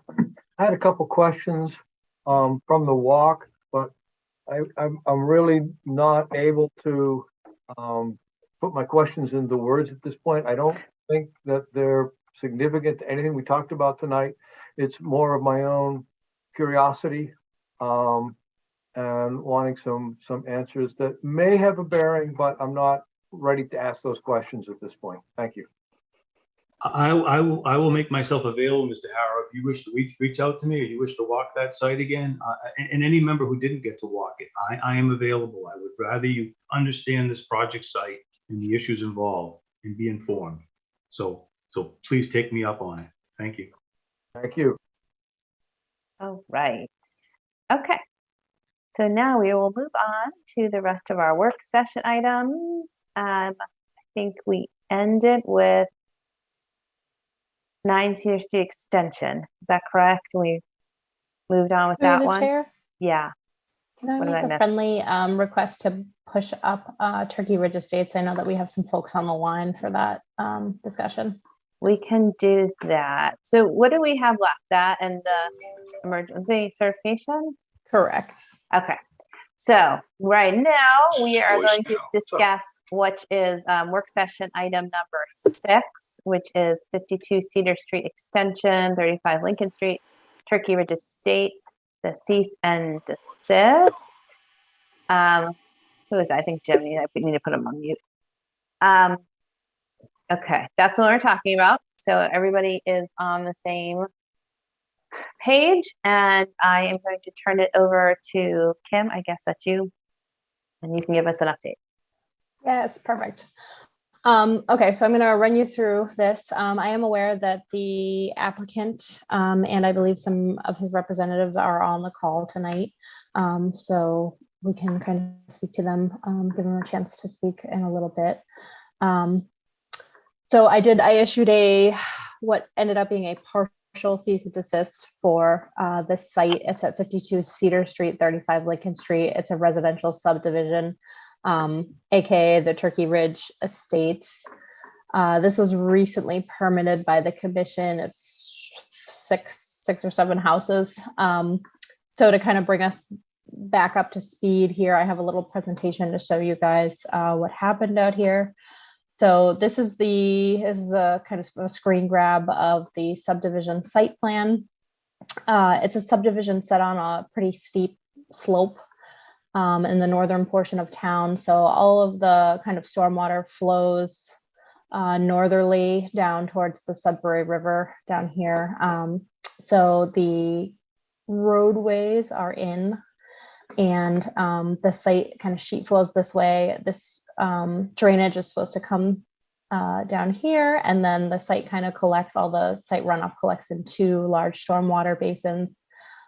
This one is called Basin 20 and this one's Basin 16. I don't know why there's not 16, but there's two large, they're supposed to be infiltration basins, and they collect the majority of the site, which flows this way down towards wetland areas and then eventually the Sudbury River. So there's an entire, perimeter erosion control. And I was out there on December 29th with Anna, and we discovered this violation in this area here with this big red arrow. As you can see, this is kind of the very low spot of the site. So the sediment and water was collecting there. A large portion of the site was open for construction in violation of the phasing plan. I think the erosion controls just became overwhelmed at some point, and there was a blowout down towards the wetlands. So you can kind of see the frozen plume and the fresh sediment there. It continued into the wetland area. You can see all the sediment. It was about approximately 100 feet past the limit of work, 50 feet into the wetland and 90 feet into the riverfront area associated with the Sudbury River. We did try to follow it as far as it could go, and we do not believe that the sediment plume reached the river itself. Luckily, it kind of petered out before it got there. Here's some additional photographs from December 29th. You can see there's large areas that are unsecured, and the erosion control fencing around stockpiles was also installed incorrectly. In general, all of the kind of sediment from the site is washing out and piling against the erosion controls. Here's another area where there was a smaller breach and collection at the erosion control. The applicant did attempt to create some depressions here. So December 29th was the day that I had issued the partial cease and desist, and basically the cease and desist stopped all of the work on the site with the exception of any work on the stormwater management system and site stabilization, which was supposed to occur in the second phase of work anyways. On January 3rd, we were back out, and the applicant had started to rough grade the stormwater BMPs, but had not completed any additional site stabilization. So you can see there's more views of just kind of the open mud areas on the site. On January 4th, Beta went out and did an observation for me and found much of the same conditions as there was on the 3rd. I also went out on the 5th with the site applicant at that point, and we did a little tour. So the rest of the photographs are comparisons from January 5th to today. This morning, January 10th, the applicant has made a number of improvements as of today. And so these are kind of the comparison photos I'll run you through. So this one is representative of a side slope that was unsecured. And as of today, the applicant has secured it with erosion control blankets.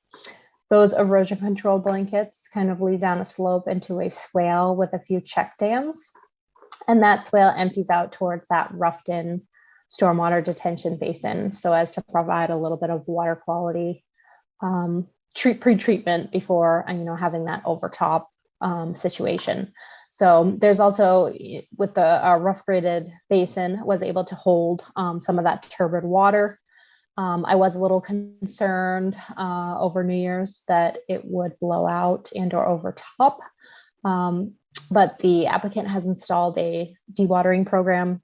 They have pumps. They've been pumping this stormwater feature out and using a sediment bag or a dirt bag on that blanketed area to kind of give it a little bit of infiltration time and to get the water, the clarity better. Here's another view. The applicant had not been sweeping the roadway, so they've been doing a better job on sweeping. They have some erosion control blankets and some stabilization on this slope, whereas they didn't before. Here's a view of that primary stormwater detention area. So on January 5th, it's almost at the tippy top, which isn't great. On January 10th, they've been actively dewatering and managing the water level in that area. Some of the areas are very similar from one side to the other. So there's still definitely more work to be done on the site. So here's a view of the other roughed-in stormwater basin on January 5th and on January 10th, still unsecured. Another view of that same basin. So we still have a large swaths of unsecured soil at the site. We do have some erosion controls around stockpiles. Here's the lots 1 and 2 on December 29th. And then again on January 10th, the applicant has had a large amount of mulch delivered to the site and is spreading it around the lots that were cleared in violation of the phasing plan. The site has been kind of tightened in terms of stockpiling areas so that some areas could be stabilized. And then here's some comparison photographs of that low spot where we had the breach. Additional erosion controls have been kind of cited there as well to try to shore it up. Ongoing, sorry. Can I just interrupt you real quick, because you kind of mentioned it, but you just kind of move forward. These pictures are very telling. But you mentioned that there wasn't a following the phase. So can you explain that? Let me try to pull up the phasing plan for you. Okay, thank you.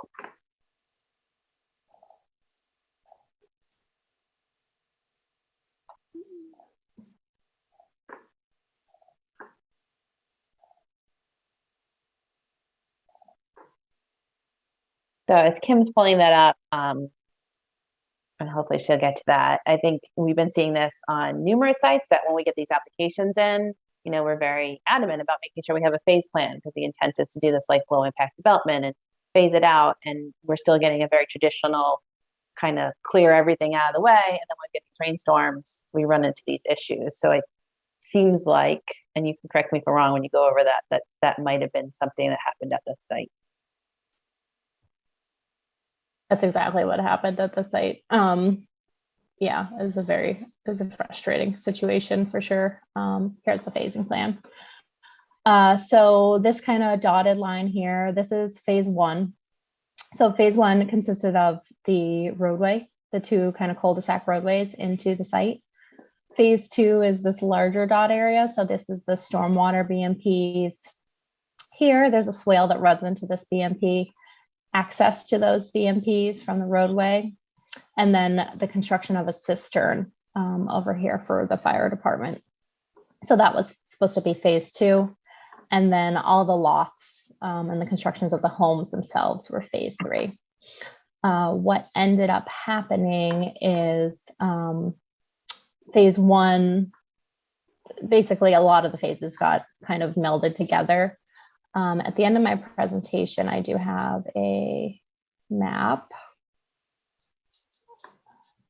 Made some artwork for you guys. So the orange, as of the violation, was the orange is like the loose unsecured, and then the green is the approximate areas that were still vegetated. So as you can see from the phasing plan, lots 1 and 2 were cleared. portions of this lot were cleared, portions of this lot were cleared, and portions of this lot were cleared in violation of the phasing plans. So here. Does that help, Carrie? Yeah, that helps. I also appreciate the Hopkins colors. Oh, thank you. I'll just finish running through the photos. So some of the other problems I've noticed is their construction roads are unsecure, and that's really tracking a lot of mud.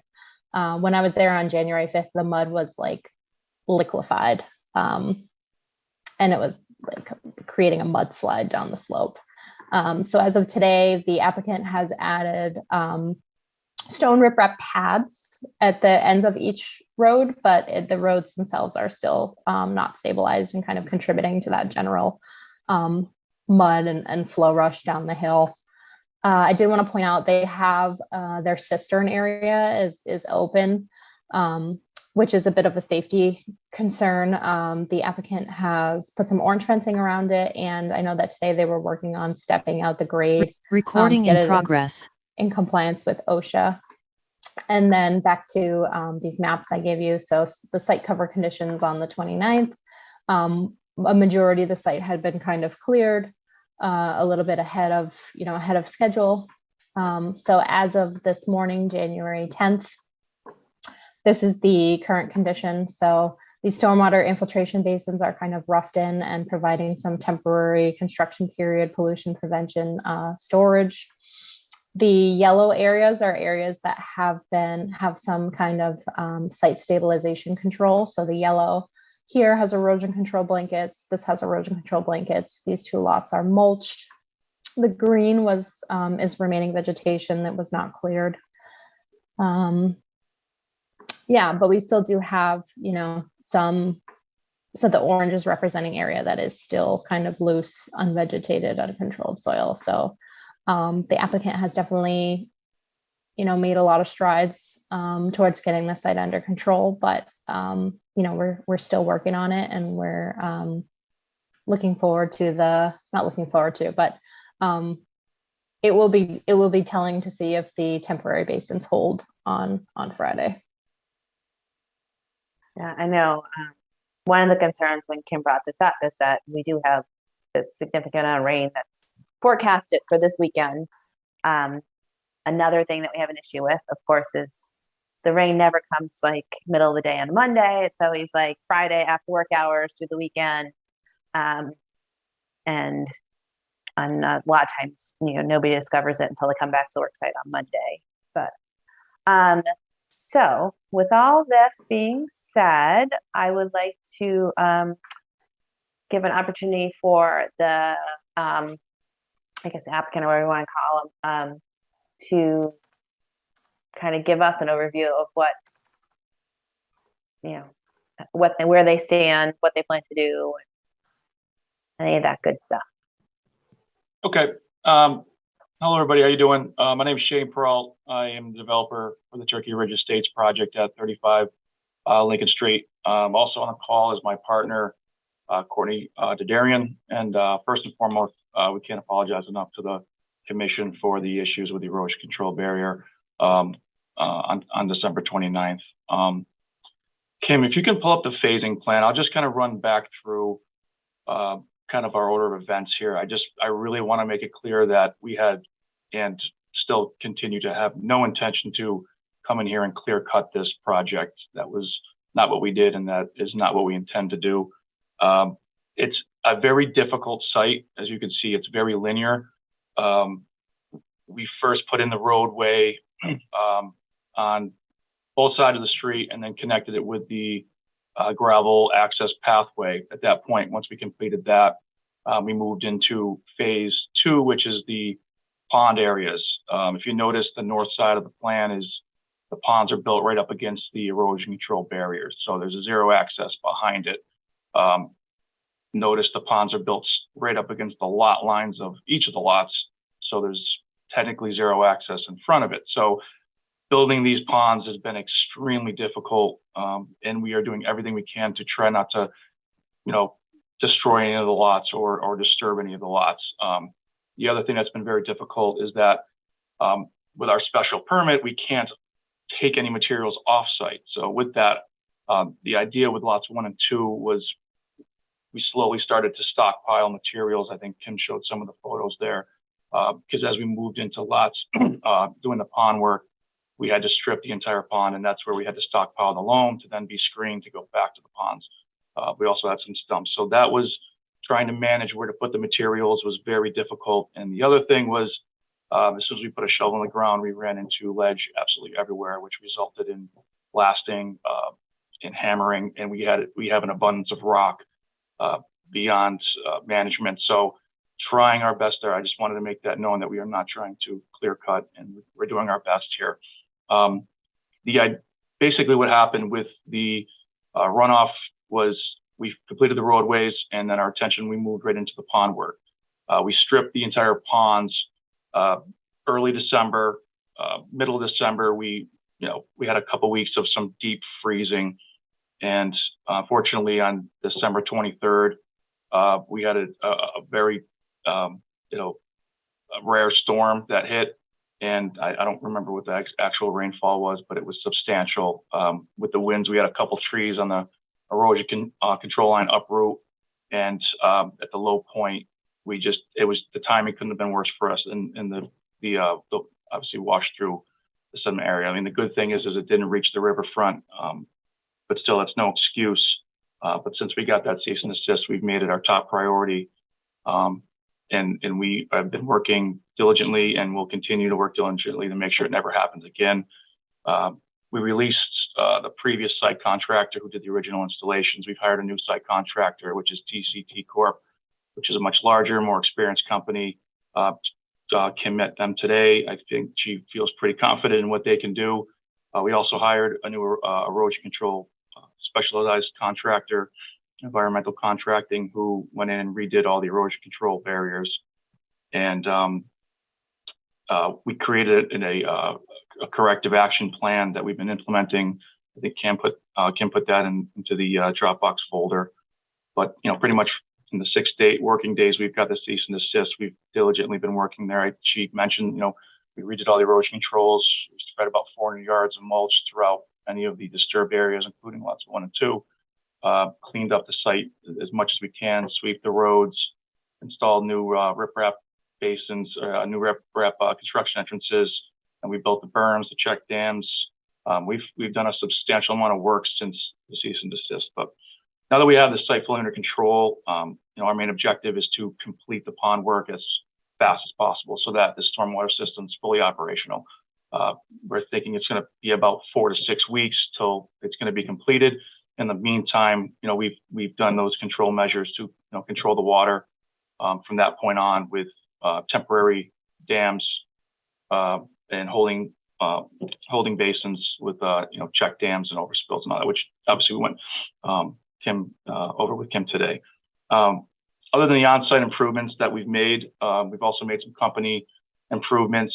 I've created a daily inspection program that I showed Kim today, but basically our site supervisor daily is going to be going through and we created a checklist that they're going to be checking all the erosion controls. They're going to be checking the berms, the ponds.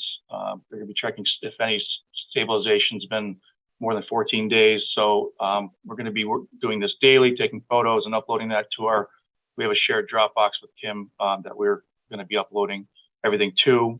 And then, because of the seriousness of the situation and our dedication to make sure this doesn't happen again, we did hire a wetland consulting firm. It's Goddard Consulting, and they're going to take over all the ESC reports, and they're working with us to create a plan for to mitigate the plume in the BVW area. I think Andrew Tibble's on the call from Goddard.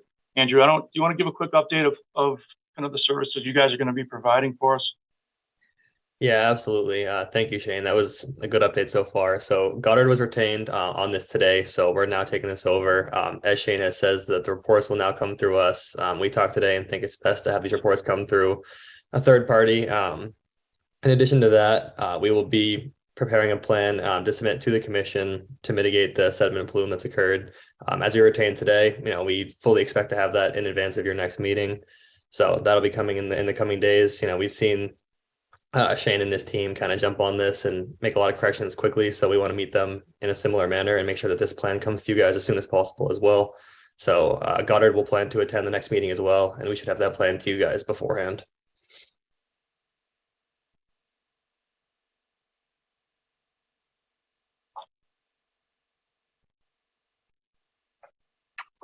All right. What's your plan for this upcoming weekend with the weather coming through? I mean, I saw it like an inch to an inch two of rain coming in Friday.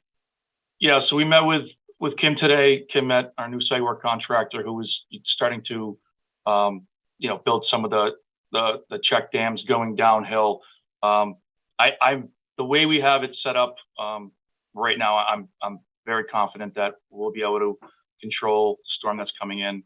As we went over with Kim today, since the time she left, and then tomorrow and Thursday, we're going to be working full time, doing additional measures.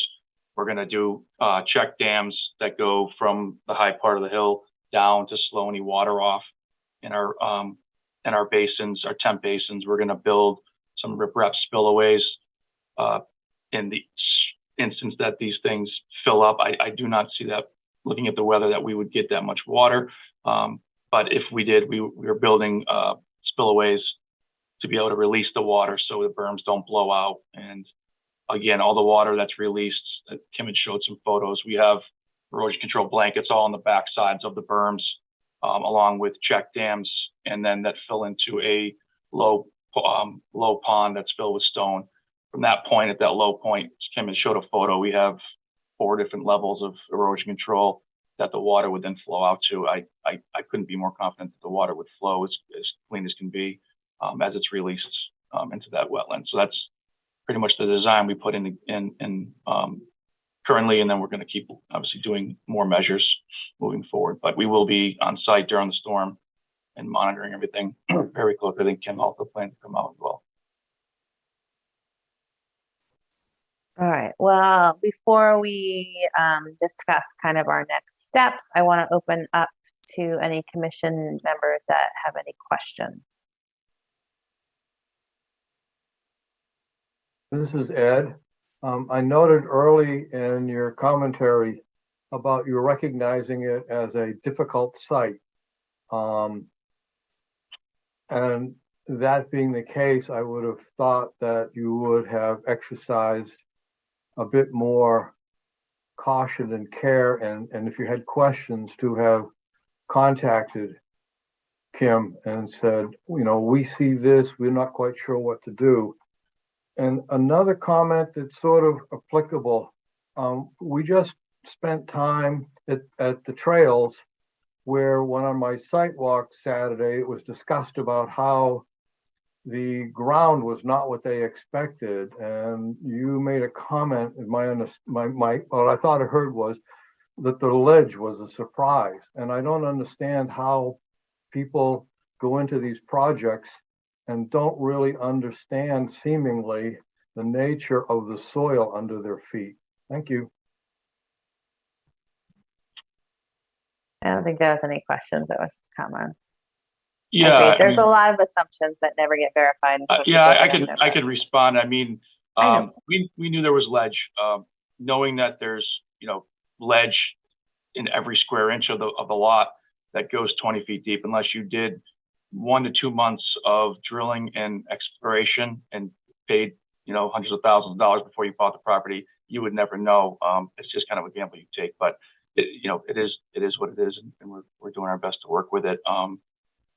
I'm not sure forgot what the other comment was, but I think that the way that the SWEP reads is, we're currently was doing all of the erosion control inspections. I did reports weekly. I understand what needs to be done. I did thorough, and what actually I thought, inspect the erosion control.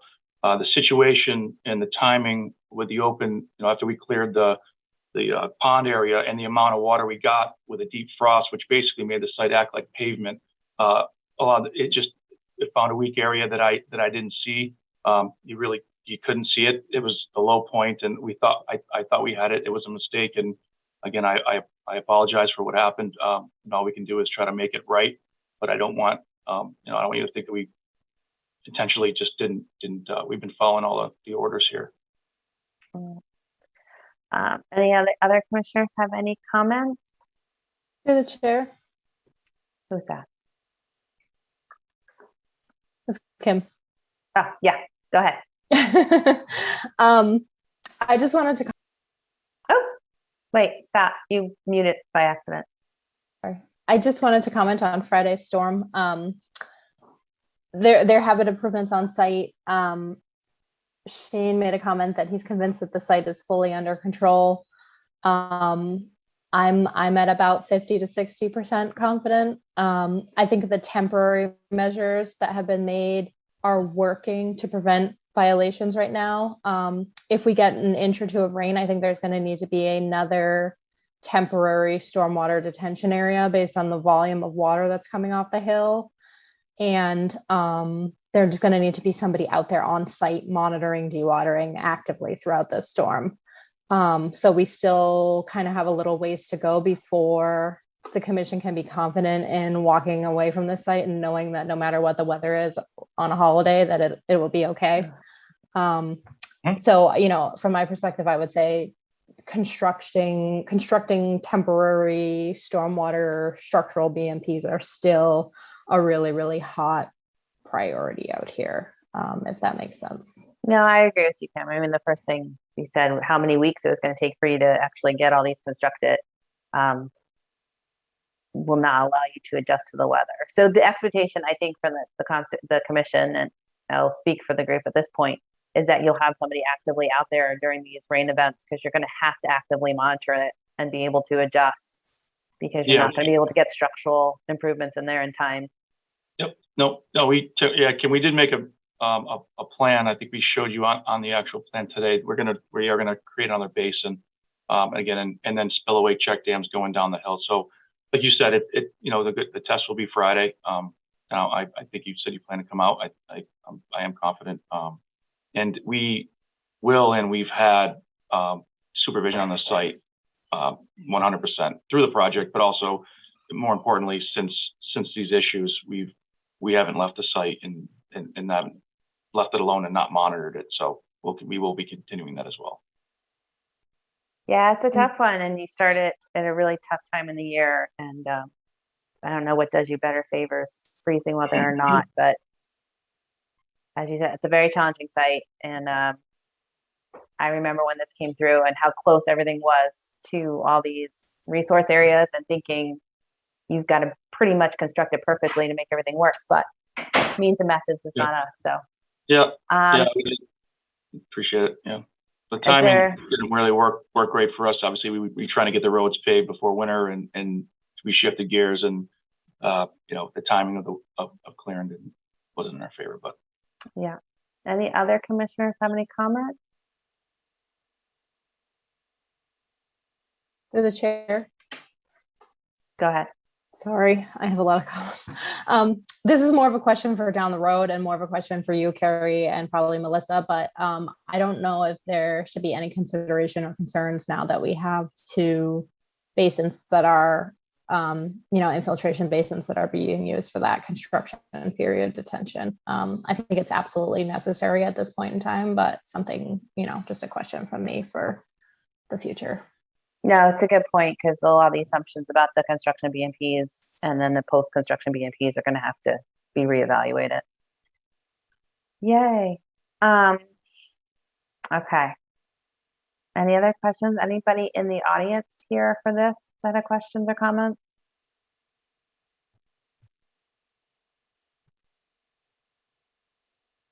Yeah, you'll have to forgive me. My kid just got home, so I got noise in the background. I'm muting. All right.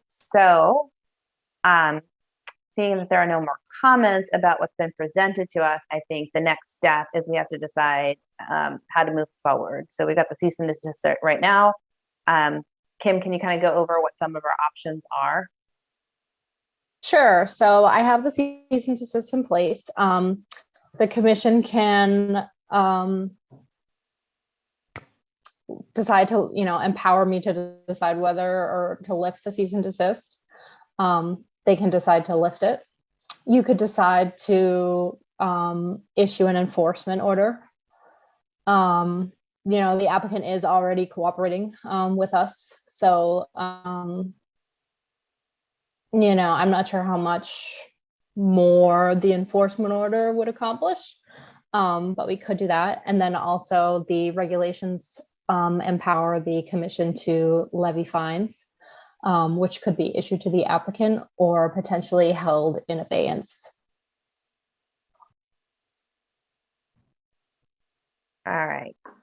So my thoughts, and I will open this up to the commissioners a little bit too, because of the sensitivity of this area, especially with the consideration of protection of the Sudbury River, which is already impaired and has lots of other concerns.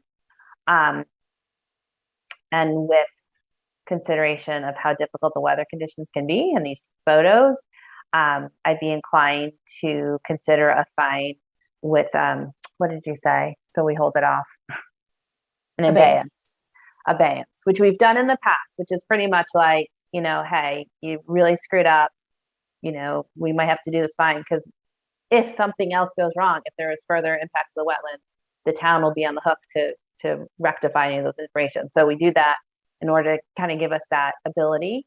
But we put it in abeyance because really our goal is to work with the developers to fix this problem yourselves, to do the work yourselves, to work with our conservation agent. But with the understanding that some, and we're hoping that you are one of them, do an amazing job and realize what's going on and fix it right away, and others need a lot more encouragement.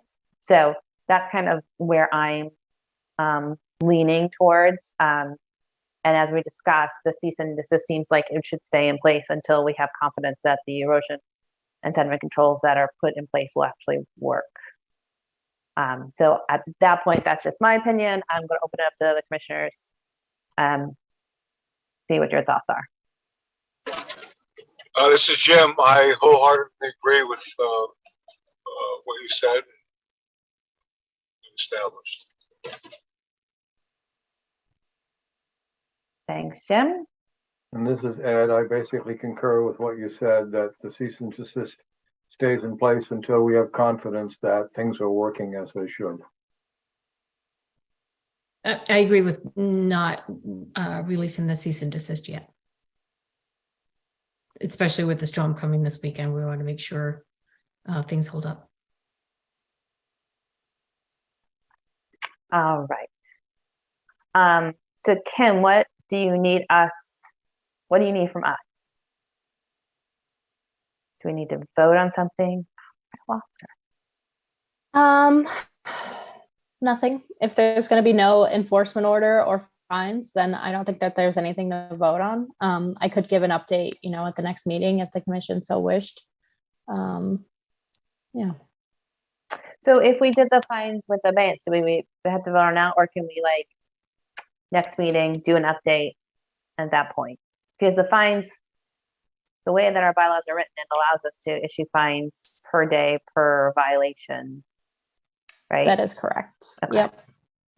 So I could write up a draft fines letter with some suggested fines, and then the commission could review that at the next meeting, or we could have a discussion now. It's up to you guys. Carrie, can I say something which is, we should definitely get an update at the next meeting, and if it's possible, reserve our right to issue an enforcement order.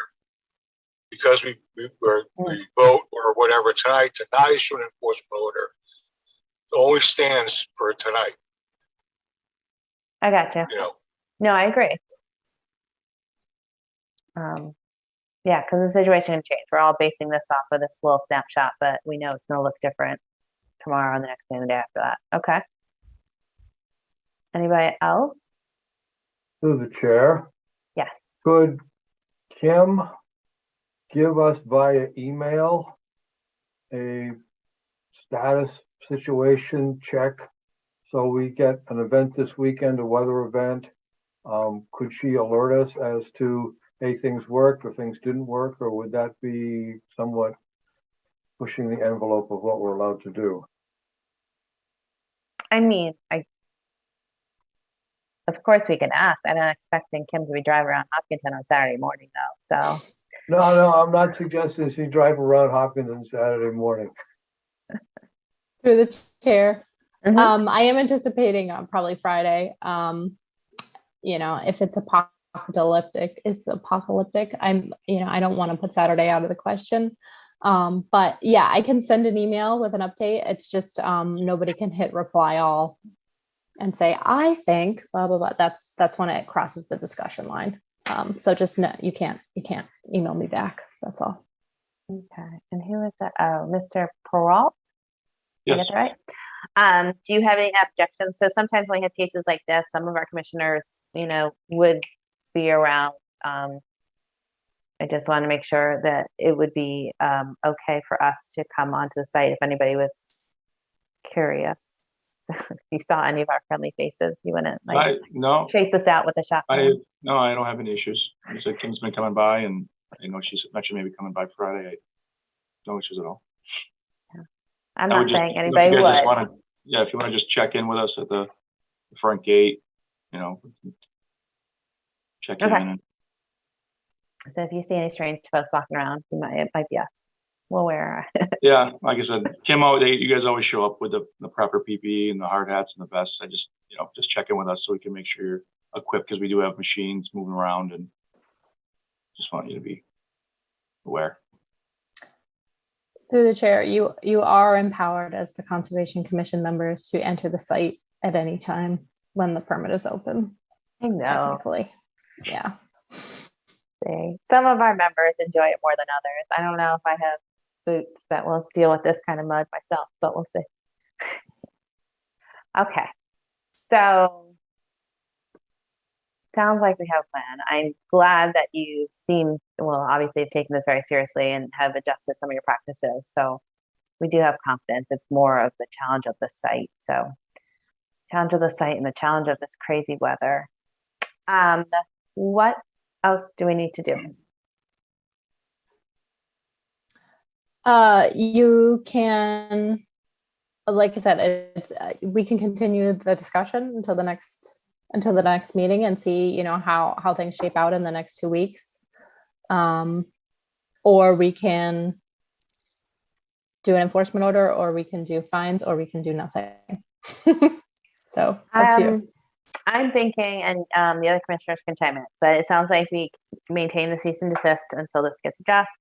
We reserve the right to do an enforcement order, but not elect to do it tonight. And have the understanding that we can enforce fines if we don't feel confident that the work in the next couple weeks before the next hearing has improved. And I think we'd ask the folks to come back next meeting, kind of give us an update. Okay. I agree with that, Carrie. What date is that, Kim? That's January 24th. Okay, yeah, we have no problem. Okay. I think that sounds like a reasonable approach. Okay. Agreed. And so I don't think we have to vote anything tonight. All right. Thank That you, makes guys. it easier. Awesome. Oh yeah, thanks everybody for the work on this, and for Kim and Anna for slugging it out there. Thank the janitors at Town Hall for all the mud they had to clean. I was going to take a ride up there on Saturday, and then I saw the pictures and said, yeah, I'm not going up there. Like too muddy and too messy. I did get some new boots out of it though. That's good. Always good. Waiters. Are we done with that last matter? I think we are done with this one. They are coming back, and I think we do still need a plan for the damage that was already done to the wetlands. Is that correct, Kim? And that it sounds like Goddard is working on that. Yeah, we'll have that too. Yep. Okay, fantastic. I'll talk with Gutter offline, but we'll have that too prior to the meeting on the 24th. Okay.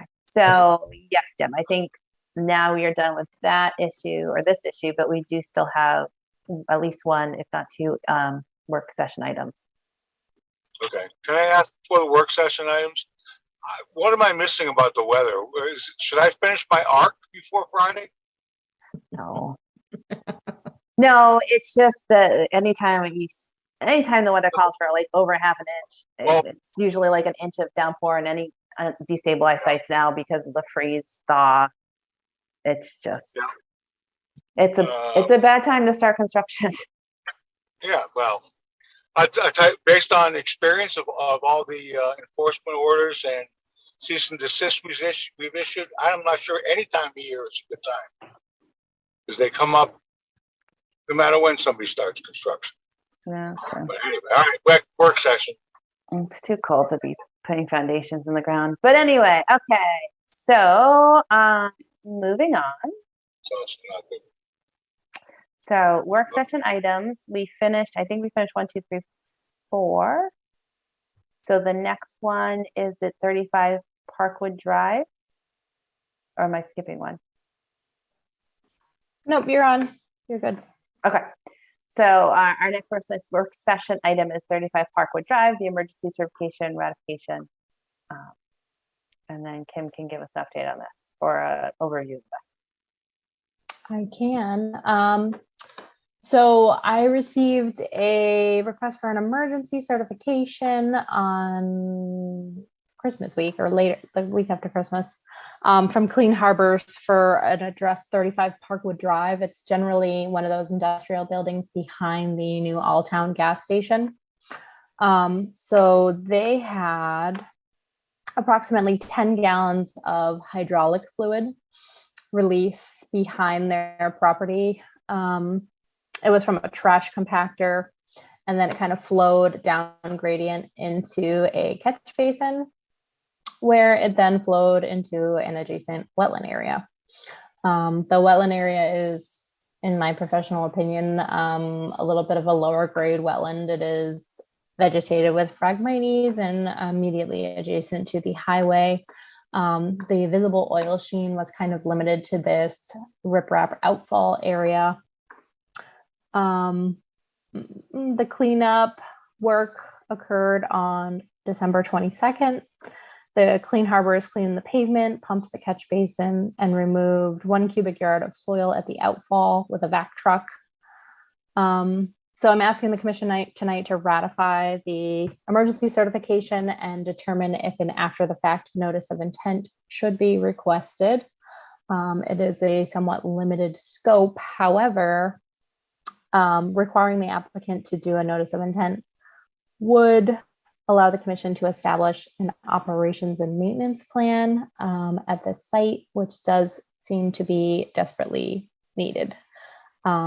It's kind of an older development and we couldn't find the information in our files. We don't think that an operations and maintenance plan exists for this building.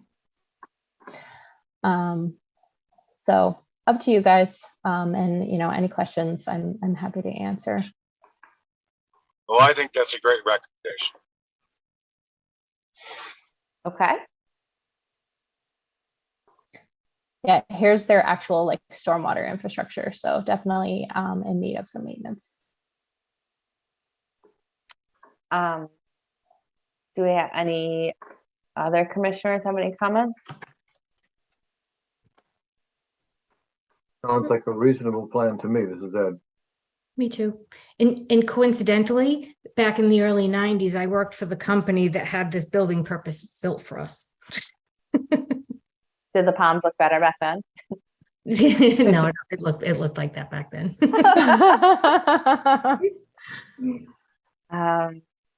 Yeah. All right. So I think at this point we need a motion to ratify the emergency certification and request that that they submit an NOI to address the long-term needs. I'll make that motion. Jen made the motion. Do we have a second? Second. I'll make the second. All Good. right.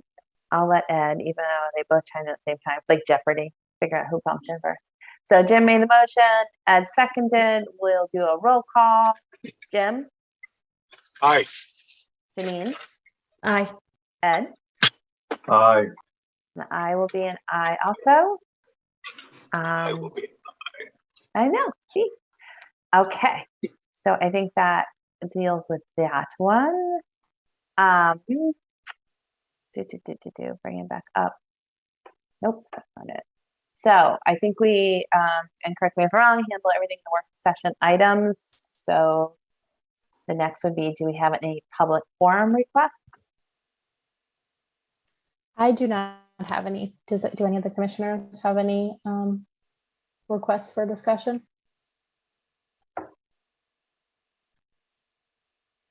Nope. No, I don't think so. Okay. That would be no. And the last thing is the meeting dates coming up. I sent you all an email because I thought I was going to forget, but I won't be able to be here January 24th. And so any other commissioners can let them know if we're going to be missing staff. It does sound like we might have to reach out to some of the applicants on the upcoming agendas about who will be available, so we don't run into the same, maybe we'll still run into the same issue we have tonight, but with some of these these continued hearings, making sure that they have whatever. If we don't have all the commissioners, they might want to continue, so we should just make them aware of what we know about. Yeah, Anna and I will start kind of pulling together who's been at what meeting and making sure that everybody is kind of on board and in compliance with Mullen. Well, then not that they're being recorded, like you can still sort of qualify by having gone back to do the recording of the meeting, right? As far as I understand, that is you're the not case. disqualified just because you missed a meeting.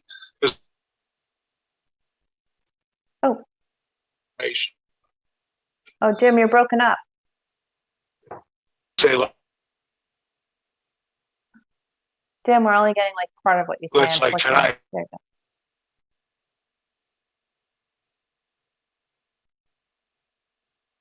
go. Oh, I'll try to jump in. we're for short him. a couple So, of members. I do believe you can watch the recording, and then I'll have to check. I think you may need to sign an affidavit or put something in writing that says, I have watched the recording and understand. So let me look into that. But I know that there is a process for, if you missed a meeting, for catching up. So just so you know, Kim, in past, I've done that where I know I've missed a number of meetings, but I've just attested on the record in the meeting that I've read everything and so forth. So we can certainly do that in writing. Okay, thanks, Jim. Okay, so I think that's all that we have. Kim, Anna, Joe, last chance. All right. So with that being said, I hope that our amazing chair is back next time. But in the interim, since chair, I will ask Carrie. Oh my gosh, this is hard. Running the Anyway, yes. So You did a great job. You did a Thank great you. job, Carrie. I am fishing for compliments, so I appreciate it.